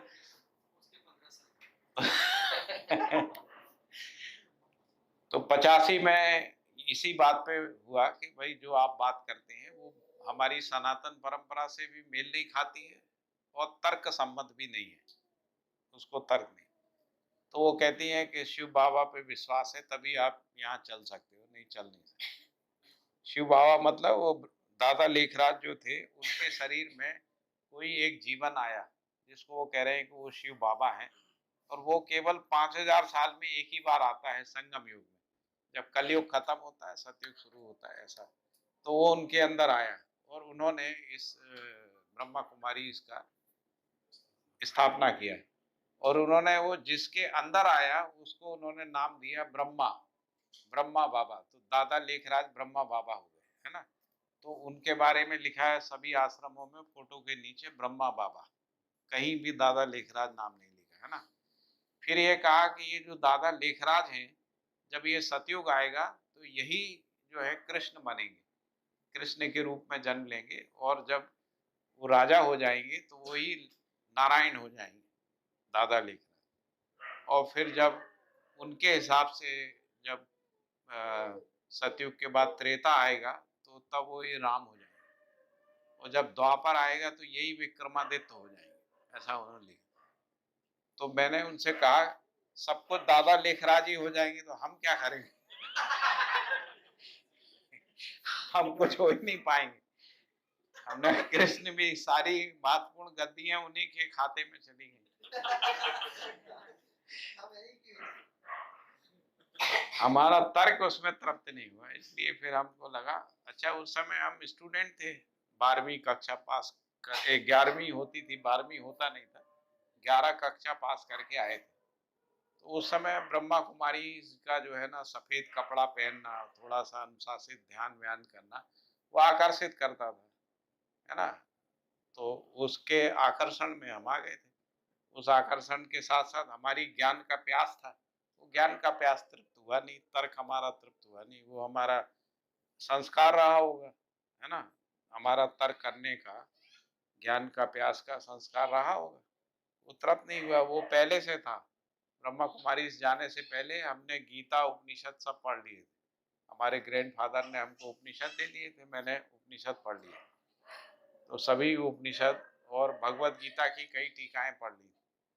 अब उसमें क्या है ना, उस समय उस उम्र में ज्यादा समझ में नहीं आया उपनिषद और गीता, है ना, लेकिन अच्छा लगता था। जैसे कठोपनिषद पढ़ा तो उसमें यमराज नचिकेता संवाद अच्छा लगा।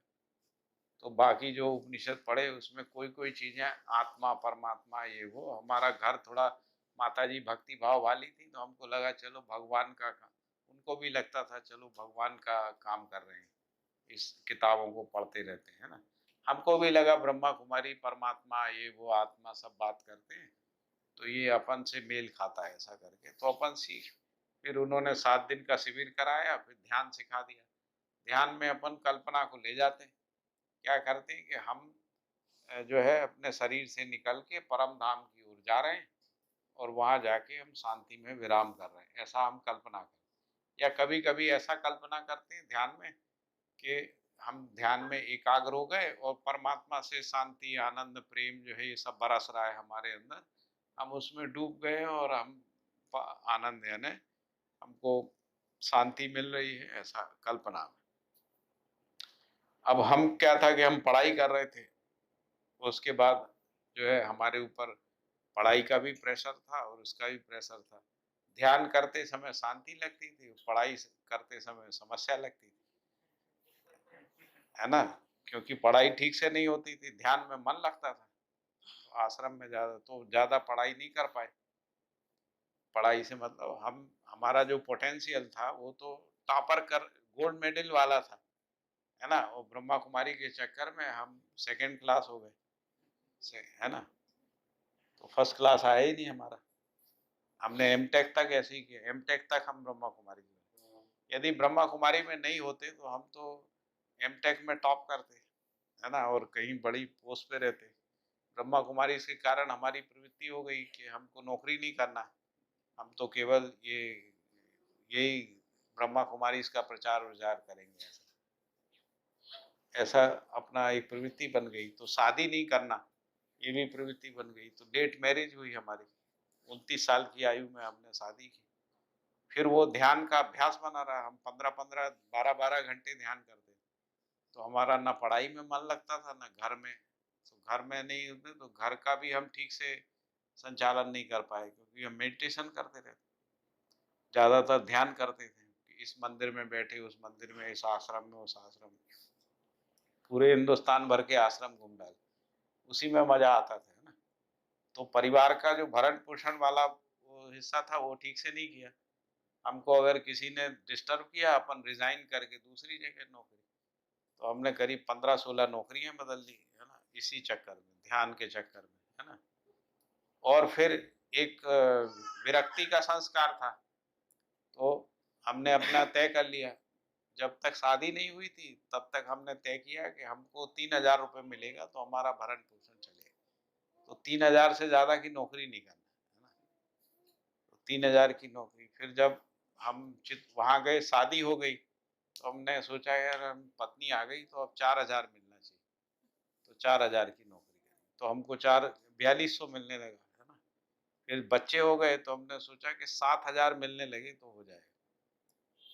तो यहाँ तक करते करते हम आ गए 1998 तक, है ना। 99 में बाबा जी मिले। बाबा जी मिले तो तर्क तृप्त होने लगा, ज्ञान का प्यास तृप्त होने लगा। ये एक घटना घटी, है ना।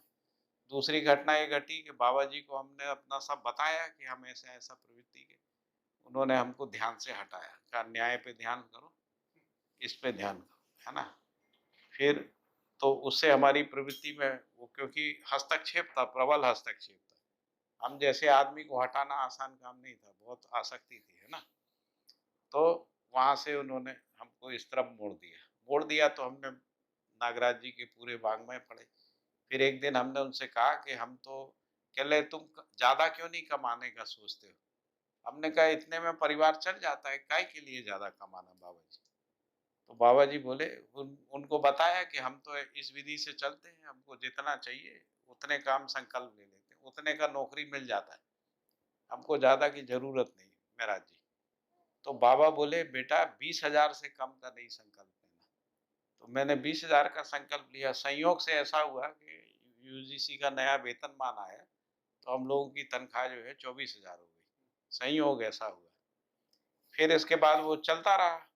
फिर जब हम सोमैया में गए बाबा जी के निर्देश पे, तो बाबा जी ने कहा बेटा तुम्हारे परिवार के लिए 1,00,000 रुपए मिलना चाहिए। तब तो मैंने कहा बाबा जी आप सबको मना करते हो, है ना, कि नौकरी छोड़ दो, ये कर दो, हमसे कह रहे 1,00,000 रुपए ले।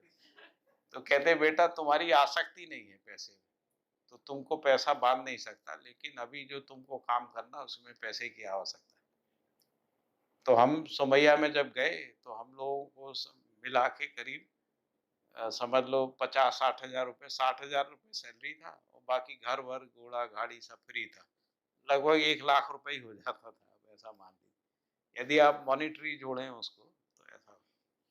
फिर जब हम आईएएससी में आए तब भी बाबा ने कहा, इनको हिमांशु कनकमल जी को बोला कि पाठक जी के परिवार को 1,00,000 रुपये मिलना चाहिए, ऐसा। तो जबकि हमने कोई एक्सपेक्टेशन नहीं था, मैंने उनसे कभी नहीं कहा कि हमारी सैलरी हो। तो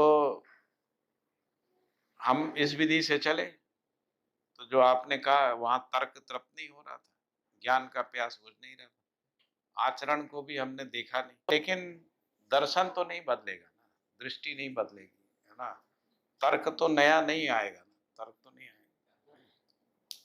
जैसे शिवानी बहन है, वो कुछ परिवार में कैसे जीना वो सबकी बात कर रही, वो आज के समय की जरूरत है, इसलिए उससे लोग आकर्षित हो रहे हैं। लेकिन कंप्लीट फिलॉसफी नहीं है।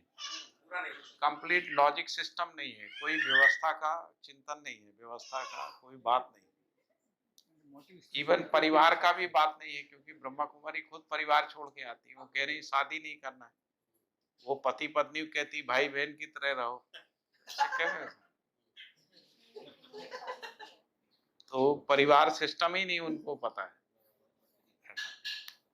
तो वैसे मतलब क्या है कि वो मल्टीप्लिकेशन तो हो नहीं सकता है, परंपरा तो वैसे मतलब पूरा तो वो सब लोग तो वैसे हो नहीं सकते।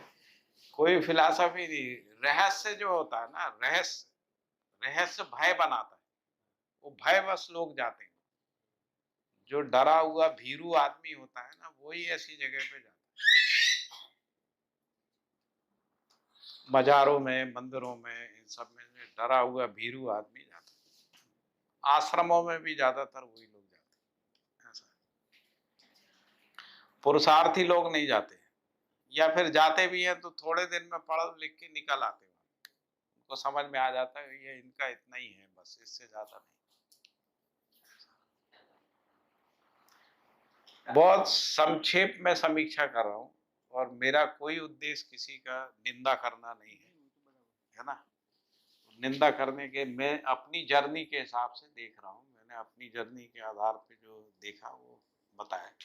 तो मेरे अंदर प्यास ज्ञान की थी, है ना, तर्क को तृप्त करना चाहता था, उसको आचरण में कैसे आ सकता है, और जो मेरी फसावट थी वो भी आपको बता दी, है ना। तो फसावट यही थी कि ध्यान ज़्यादा कर लिया, तो उसके कारण से जो कार्य वाला हिस्सा उसमें गति बनी नहीं, अभी तक नहीं बनी, बहुत मुश्किल होता है मुझे कहीं भी वो थोड़ा सा स्वच्छंदता भी आ गई। तो जैसे मेरे को कोई भी निर्णय लेना है कि अब ये जगह में नहीं रहना, तो फिर नहीं रहना, फिर चाहे कुछ भी हो जाए। मैंने कोई भी नौकरी इसलिए नहीं छोड़ी कि अभी अगली नौकरी मिल गई, हमको ठीक नहीं लगा उस दिन छोड़ दी, फिर उसके बाद अगली नौकरी फिर महीने 2 महीने बाद मिली, ऐसा हुआ।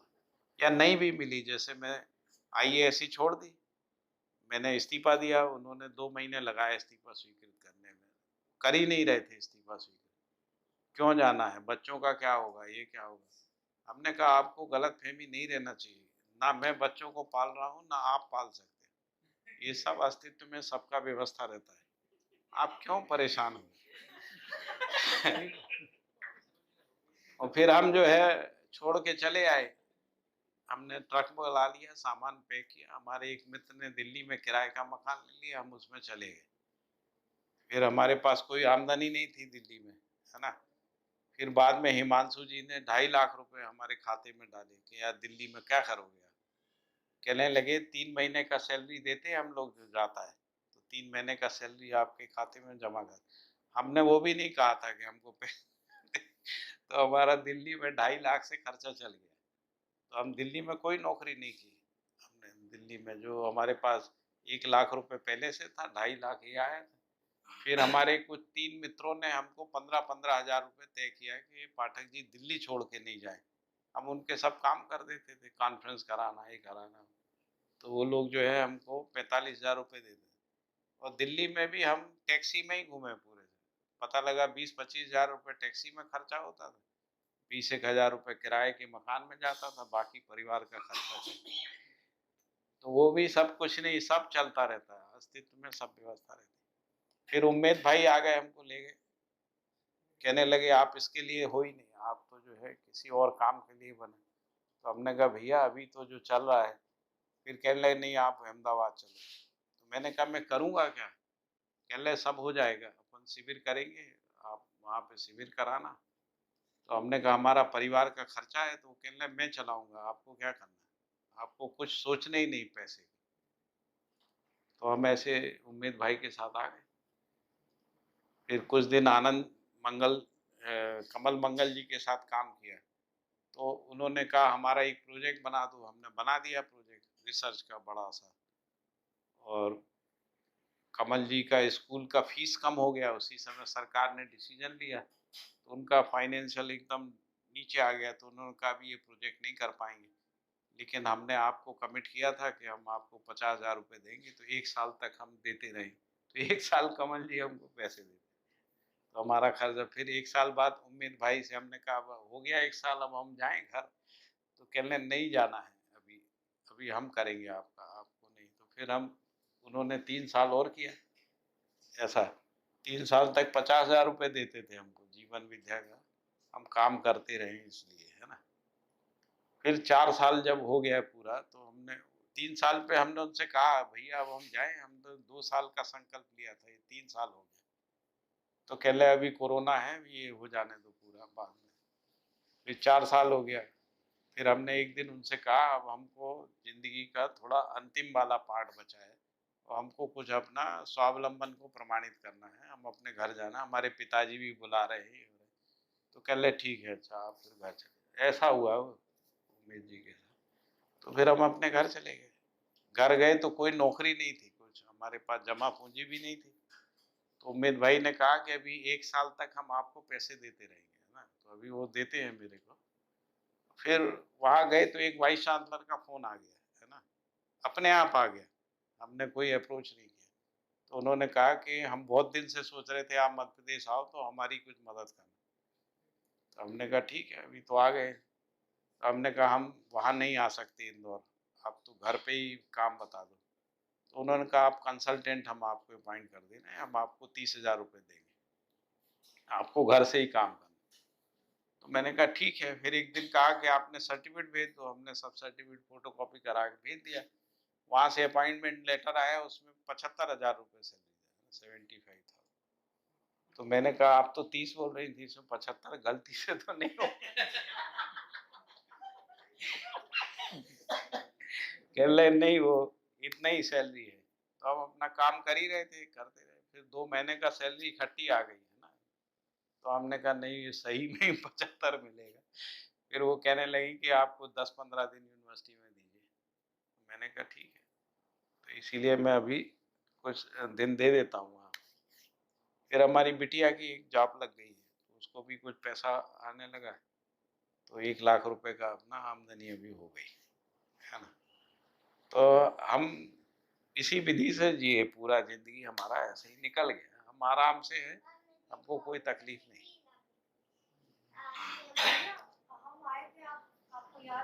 आप आई थी ना, आपसे उस दिन आपसे बहुत बात हुई थी घर पे। हाँ हाँ हाँ, यही थी। कहाँ गई वो बिटिया अभी? हाँ हाँ, मानू नाम है इसका। 3 बेटियां थी ना, तो उसमें से ये सबसे छोटी वाली। आप आई थी, आपने सब खेती किसानी सब समझाई थी। हाँ, ऐसा याद है मुझे। करते हो करते हो समझाते हो।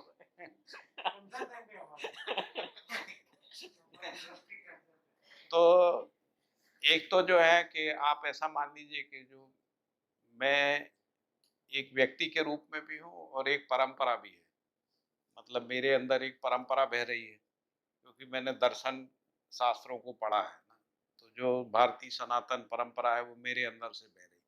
उस परंपरा की जो समस्याएं हैं वो मेरी समस्याएं हैं।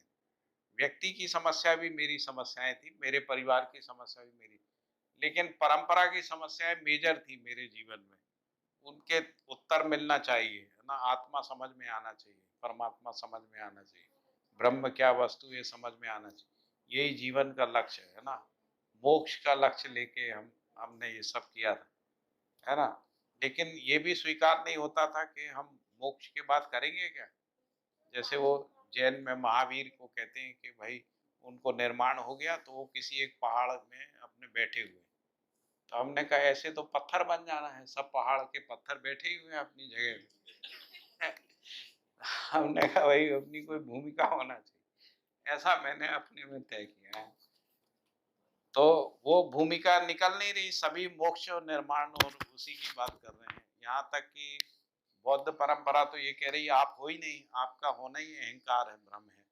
तो हमने कहा हम ही नहीं रहेंगे, ये भी अंदर से स्वीकार नहीं। इसलिए मैं आपसे बार बार कह रहा था आपको अपना होना तो स्वीकार होता है ना। तो मुझे तो अपना नहीं होना कभी भी स्वीकार नहीं होता। मैं हूँ ये स्वीकार होता है, नहीं मैं नहीं हूँ ये स्वीकार ही नहीं होता है। और बौद्ध कह रहा है कि आप उन्होंने अनित्यवाद का दर्शन दिया, अनस्तित्ववाद का दर्शन है उनका।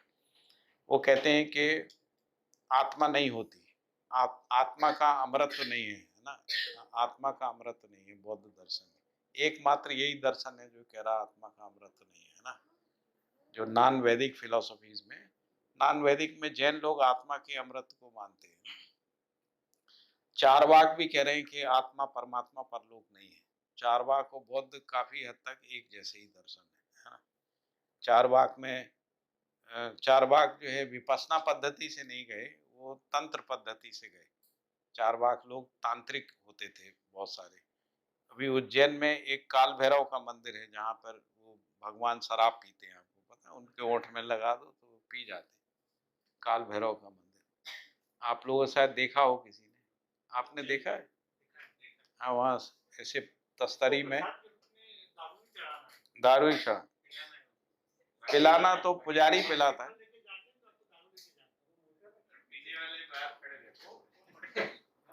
उसी मंदिर में चारवाक परंपरा का एक मंदिर है, उसका नाम है पाताल भैरवी।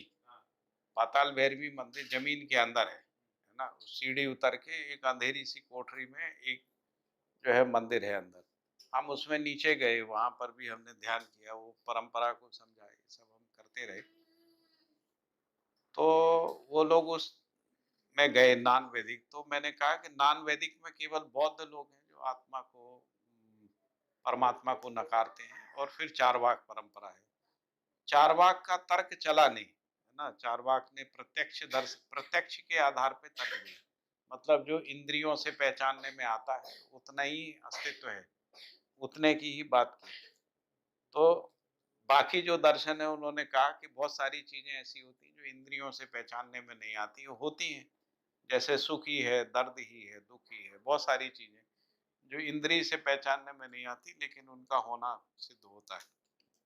तो इसके आधार पे फिर उन्होंने तर्क को नियोजित किया और आत्मा तक की कोशिश किया, आत्मा को समझाने का, यानी शरीर से परे कोई अस्तित्व होता है उसको समझाने का प्रयास बहुत सारे दर्शन परंपराओं में हुआ है। फिर कुछ साधना पद्धति में कुछ कुछ रियलाइजेशन भी होता है, जिसको अपन कहते हैं कि शरीर से अलग निकलने का अनुभव होता है कि हम शरीर में नहीं है, शरीर से बाहर निकल जाते हैं, ऐसा अनुभव होता है। शरीर को हम देख सकते हैं, हम शरीर से बाहर निकल के शरीर को देख सकते हैं। हम एक्स्ट्रल ट्रेवल करके किसी को प्रभावित कर सकते हैं। जैसे आप सो रहे हैं अपने कमरे में, मैं एक्स्ट्रली तय करके आपको आपके कमरे में आके उठा सकता हूँ। ऐसे ऐसे प्रयोग जो है सब किए। या मैं यहीं बैठे बैठे पूरे अस्तित्व को देख सकता हूँ। जैसे उज्जैन में एक डबराल बाबा थे, वो विज्ञान भैरव तंत्र का अभ्यास था उनका, तो मैं उनसे मिलने गया तो उन्होंने मुझे देखते ही कह दिया कि आप सागर से आए हो, आपके घर के सामने का सड़क जो है वो सीमेंट का है और आपके दरवाजे नीले रंग के दरवाजे मुझे दिख रहे हैं, बड़े बड़े दरवाजे, ऐसा है। तो मैंने कहा इनको तो हमारा पूरा घर ही दिख गया, हम हमारा घर ऐसे ही था। फिर उसके बाद उन्होंने कहा, वो ज़्यादा समय देते नहीं थे, बस 3-4 मिनट से ज़्यादा किसी को समय। फिर कह रहा है कि आप जहाँ पर हो वहाँ से स्थान परिवर्तन है। हम उस समय फ्री प्रेस इंदौर में नौकरी करते थे, तो उन्होंने कहा यहाँ से अभी आपको जाना है। तो संयोग भी ऐसे ही बन गया कि जाना ही पड़ा मुझे वहाँ से, है ना। फिर इसके बाद जो है उन्होंने कहा कि एक संतान आने वाली है आपके घर में, है ना। तो एक संतान आने वाली, तो उसके बाद हमारी एक बिटिया का जन्म हुआ। वो हमारी पत्नी नहीं गई थी लेकिन उन्होंने देख लिया था कि उसके गर्भ में जो है संतान है और जल्दी आने वाली। तो 3 महीने बाद जो है हमारी बिटिया का जन्म हुआ। तो संतान मान को उन्होंने बोला। तो कोई लोग ऐसे भी हैं जो देख पाते हैं। तो ये मिस्टिक क्वेश्चंस भी थे बहुत सारे मेरे अंदर, ये कैसे संभव है ना। कुछ घटनाएं मेरे साथ भी घटती थी, मैं भी कई लोगों का भविष्य देख पाता था, है ना। मैंने उनके जीवन में बहुत सारी बातें बताई, वैसी ही घटी। तो मैं बाबा नागराज जी से ये भी पूछा ये कैसे होता है, तो उन्होंने कहा बेटा जीवन सब कुछ देख सकता है, जीवन में क्षमता होती। तो उन्होंने अपने संस्मरण भी बताए बहुत सारे बाबा जी ने, कि उन्होंने किसी का दुर्घटना देख लिया था, उन्होंने कोई गाय उनकी जंगल में घूम गई थी तो ध्यान किया तो गाय कहाँ पर है वो जगह देख ली। जब इनको बताया तो वो लोग गए तो वहीं मिली। ऐसे 10-15 घटनाएं बाबा जी ने बताई कि जीवन में ये देखने का क्षमता है, लेकिन जीवन अनंत को देख सकता है, जीवन पूरे अस्तित्व को देख सकता है। इस पे मैंने काम किया है। ये घटनाओं को देखने से कुछ बहुत सार्थकता निकलता नहीं बेटा, ऐसा उन्होंने कहा। तो पूरे अस्तित्व को देखना, तो मेरे अंदर वो जिज्ञासा हुई कि कैसे पूरे अस्तित्व को देखा जा सकता है, जीवन को देखा जा सकता है। इसलिए मैं मतलब जब बाबा जी के संपर्क में आया तो सारे वाङ्मय पढ़ डाले मैंने, ऐसा कोई वाङ्मय छोड़ा नहीं। फिर बाबा जी ने, क्योंकि मैं पढ़ने में गति थी और मैं एडिटर रहा अखबारों में, हिंदी अखबारों में, तो फिर उन्होंने मेरे से कहा कि जीवन विद्या एक परिचय जो है इसको एडिट कर दो, पढ़ दो। तो मैंने ही वो पहली किताब का संपादन किया, उसके जो बॉक्स वॉक्स बनाए थे वो सब मेरे ही बनाए थे। फिर वो किताब का पब्लिकेशन हुआ। फिर बाद में बाबा ने संचेतनावादी मनोविज्ञान दिया मुझे कि बेटा इसको पढ़ लो, छपने से पहले। तो मैंने वो पूरी किताब पढ़ी, उसमें जो प्रूफ रूफ का गलती था उससे ज़्यादा अपन को कुछ समझ में नहीं आता था संचेतनावादी। तो अपन प्रूफ रीडर वाला काम मैंने उसका किया, उसका कवर पेज डिज़ाइन किया। कवर पेज के पीछे बाबा जी का जो परिचय लिखा वो मेरा ही लिखा हुआ है, वो जो पूरे सब, ये 99 में लिखा था, है ना। उस समय जो परिचय लिखा था वो आज तक छप रहा है ना बाबा जी का, उस किताब के बारे में। तो फिर बाबा जी ने मुझे मानव व्यवहार दर्शन दिया, नया संस्करण जो आया। फिर जब मैंने उसका प्रूफ रीडिंग किया तो बाबा ने मुझे अमरकंटक बुलाया, कहने लगे बेटा मुझे पूरा सुनना है तुमसे। तो हम लोग सुबह से रात तक बाबा जी को मैं जोर से पढ़ के किताब सुनाता था। 2 दिन में पूरा किताब पढ़ पाए, पूरा किताब। बाबा जी ने एक एक लाइन जो है वो मेरे से सुना। कई बार कहते थे दूसरी बार पढ़ो, फिर दूसरी बार पढ़ो। तो पूरे दिन मतलब सुबह 4 बजे से शुरू होते थे, रात को 10 बजे तक पढ़ते थे। बीच में खाना पीना ये सब चलता था। 10-11 बजे तक पढ़ते थे, वहीं सो जाते थे बाबा जी के तख्त के नीचे गद्दा डाल के। सुबह सुबह 4 बजे फिर वो उठा देंगे, जो हरिहर उठ जाओ। तो कल तक कहाँ तक चले थे, फिर आगे पढ़ना शुरू कर, ऐसा बाबा का चलता है। बाबा जी बिल्कुल लगातार लगे रहते थे, मतलब वो समय का एक एक क्षण का उपयोग करते थे, ऐसा। वो पूरी किताब मैंने पढ़ी। बाद में बाबा से पूछा कि बाबा मैंने आपको पढ़ के सुनाई, आपको क्या लगता है मैं समझ के पढ़ रहा था या बिना समझे पढ़ रहा था? तो बाबा ने कहा कि बेटा यदि तुम कुछ समझे नहीं होते तो पढ़ नहीं सकते थे ऐसा जैसा तुमने पढ़ा। तो उससे मुझे आश्वस्ति हुई कि मैं कुछ पकड़ पा रहा हूँ, क्योंकि दर्शन को पकड़ पाया मैं, है ना। ऐसा अब उसका पुष्टि बाबा जी ने किया तो थोड़ा विश्वास बढ़ गया। एक जागृत व्यक्ति कह रहा है ऐसा अपने अंदर। फिर इसके बाद जब संविधान छपा, तो संविधान छपने से पहले बाबा जी ने कहा बेटा अपन को कुछ जजों को बुलाना, वकीलों को बुलाना, संविधान पे चर्चा करना है। तो मैंने एक योजना बनाई, उसका नाम था मानवता की कसौटी पे विधि विधान संविधान। ऐसी गोष्ठी करी। तो संविधान छपने से पहले बाबा जी ये देखना चाहते थे जज लोग कैसा सोचते हैं, वकील कैसे सोचते हैं, है ना, तो उनका क्या परसेप्शन है कॉन्स्टिट्यूशन को लेकर। तो पहली सभा हमने मध्य प्रदेश की विधानसभा में, पुरानी जो विधानसभा था उसका जो अपना कैबिनेट मंत्रियों का जो मीटिंग हॉल होता है उसमें किया। हमको संयोग से वो किराए पे मिल गया क्योंकि नई विधानसभा बन गई थी। तो पहला हमको ही दिया उन्होंने। उसमें हमने कुछ रिटायर्ड चीफ सेक्रेटरी, कुछ डीजीपी, कुछ जज लोग, कुछ एडवोकेट्स, कुछ पत्रकार, ऐसे करीब 18-20 लोगों को बुलाया था। तो सबने अपना अपना वक्तव्य दिया। बाबा जी की अध्यक्षता थी उसमें। तो बाबा जी सबको सुनते रहे। केवल अध्यक्षता के बाद उन्होंने 10 मिनट कुछ अपनी बात बोली जो किसी को कुछ समझ में नहीं आई, है ना। जो लोगों ने कहा कि नागराज बाबा जी क्या बोले, कुछ समझ में तो नहीं आया। हमने कहा उसको समझने के लिए पात्रता विकसित नहीं है अभी अपनी। जैसे आप लोग संविधान पे बोल रहे थे तो बहुत सारे लोगों को कुछ भी समझ में नहीं आएगा क्योंकि उनको संविधान पता नहीं। ऐसे ही नागराज बाबा जी न्याय दर्शन पे बोल रहे हैं, आपको दर्शन का गति नहीं है इसलिए समझ में नहीं है, समझना पड़े।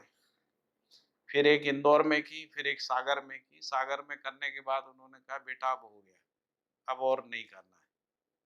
फिर वो वहाँ से अमरकंटक चले गए। फिर जब मानवीय संविधान लिखा तो हमको भेजा उन्होंने, और साधु साधन को बोला जब तक पाठक पढ़ के नहीं भेज दे तब तक छापना नहीं है इसको।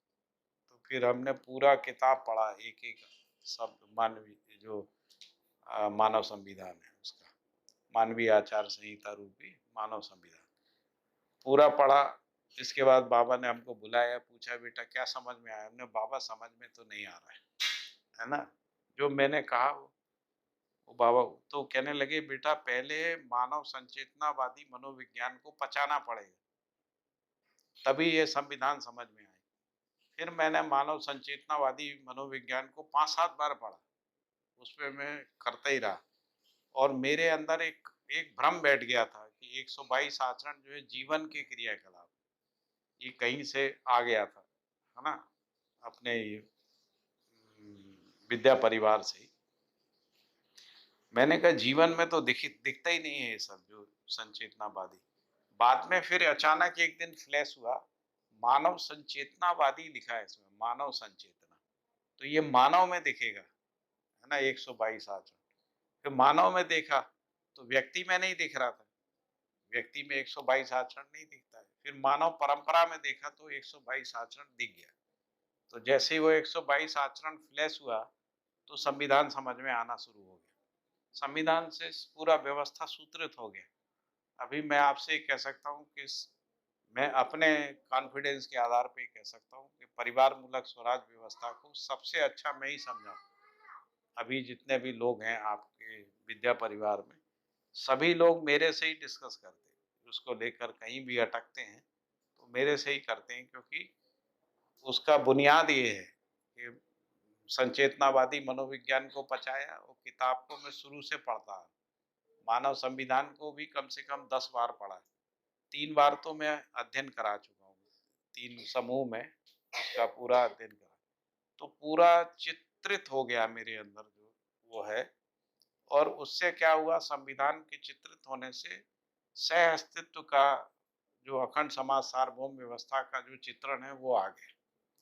तो इसलिए मेरी अभिव्यक्ति थोड़ी सी भिन्न हो गई, है ना, और दर्शन की भाषा पे पकड़ आ गई। मैं बिल्कुल विशुद्ध दर्शन की भाषा में भी प्रबोधन का काम कर सकता हूँ बिना कोई भी बात किए, है ना, एक पारिभाषिक शब्दावली में पूरी बात कर सकता हूँ। ये पात्रता धीरे धीरे ये सब में मेरे 22 साल निकल गए, तो इसमें एक परम तृप्ति की जगह पे मैं आ गया कि मुझे जो जिज्ञासाएं थी वो तृप्त हो गई, ज्ञान तृप्त हो गया, तर्क पूरा हो गया, है ना। अभी मृत्यु का कोई भय नहीं है, अभी भी मृत्यु हो जाए तो ऐसा नहीं रहेगा ये रह गया वो रह गया, ऐसा कुछ नहीं रहेगा, है ना।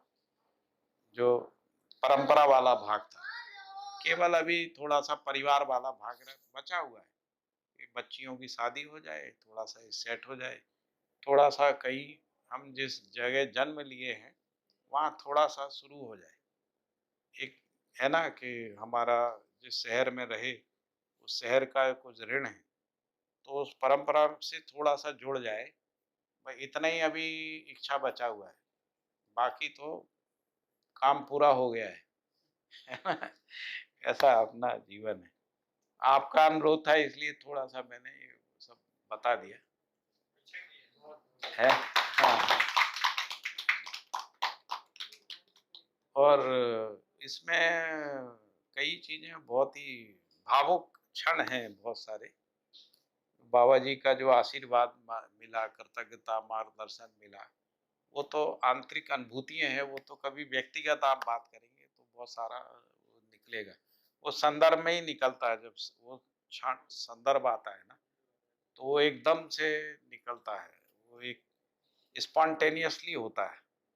जैसे अभी अमरकंटक सम्मेलन था तो मुझे बोलने के लिए बुलाया, मुझे कुछ मुद्दा दे रखा था श्री राम भाई और साधन भाई ने, इस पे बोलना है आप। तो मैंने कहा ठीक है, वो तैयारी करके मैंने 20 पेज का डॉक्यूमेंट भी भेज दिया, लेकिन जब मैं खड़ा हुआ तो मुझे ऐसा लगा पता नहीं मैं क्या बोल रहा हूँ, और वो मैंने 20-22 मिनट का लेक्चर हुआ, आपके पास रिकॉर्डिंग होगी शायद, सब जगह सर्कुलेट हुई, नहीं होगी तो मैं भेज दूँ। मैं पता नहीं क्या क्या बोलता रहा, तो इतना लोग उसमें कम से कम 20-25 लोग तो रो रहे थे जब मैं बोल रहा था, ये स्थिति बन गई, अद्भुत हो गया। तो कई बार वो जो संदर्भ आता है ना, वो अचानक चीजें जुड़ जाती हैं, तो वो कह सकते हैं कि वो आनंद है। आनंद आ जाता है, ऐसा हो जाता। तो बढ़िया है, बहुत मजे से जिंदगी कटी। प्रयोग, अनुसंधान, यात्रा, अध्ययन, अध्यापन, सम्मान भी खूब मिला, नौकरियां भी बहुत करी, और सब बढ़िया से चला, कोई संकट नहीं रहा। हमारे जो हमसे जुड़े हुए लोग थे वे डर जाते थे हमारा जो निर्णय देख के, जैसे परिवार के लोग डर जाते, मित्र डर जाते थे, अभी क्या होगा इनका, ऐसा डर जाते। और बाकी हमारे अंदर भय नहीं रहा, कभी भी कोई भय रहा नहीं। और पता नहीं, अस्तित्व सहज अवसर क्रिएट होते हैं, यही नियति है। तो जो संस्कार रहता है ना, वो उदित होता ही है, उसके लिए अवसर आता ही है, हर शुभ इच्छा पूरी होती ही है। शुभ इच्छाएं जो होती हैं, बाबा जी लिखा है, हर शुभ इच्छा जो है पूरा होता है। ऐसा अस्तित्व में यही प्रोविजन है, अस्तित्व में यही है। तो हम अच्छा शुभ संकल्प ले लें, इच्छा कर लें, दृढ़ इच्छा कर लें, वो पूरा होगा, ऐसा है। हरिहर, भोजन किया जाए, फिर बात करेंगे।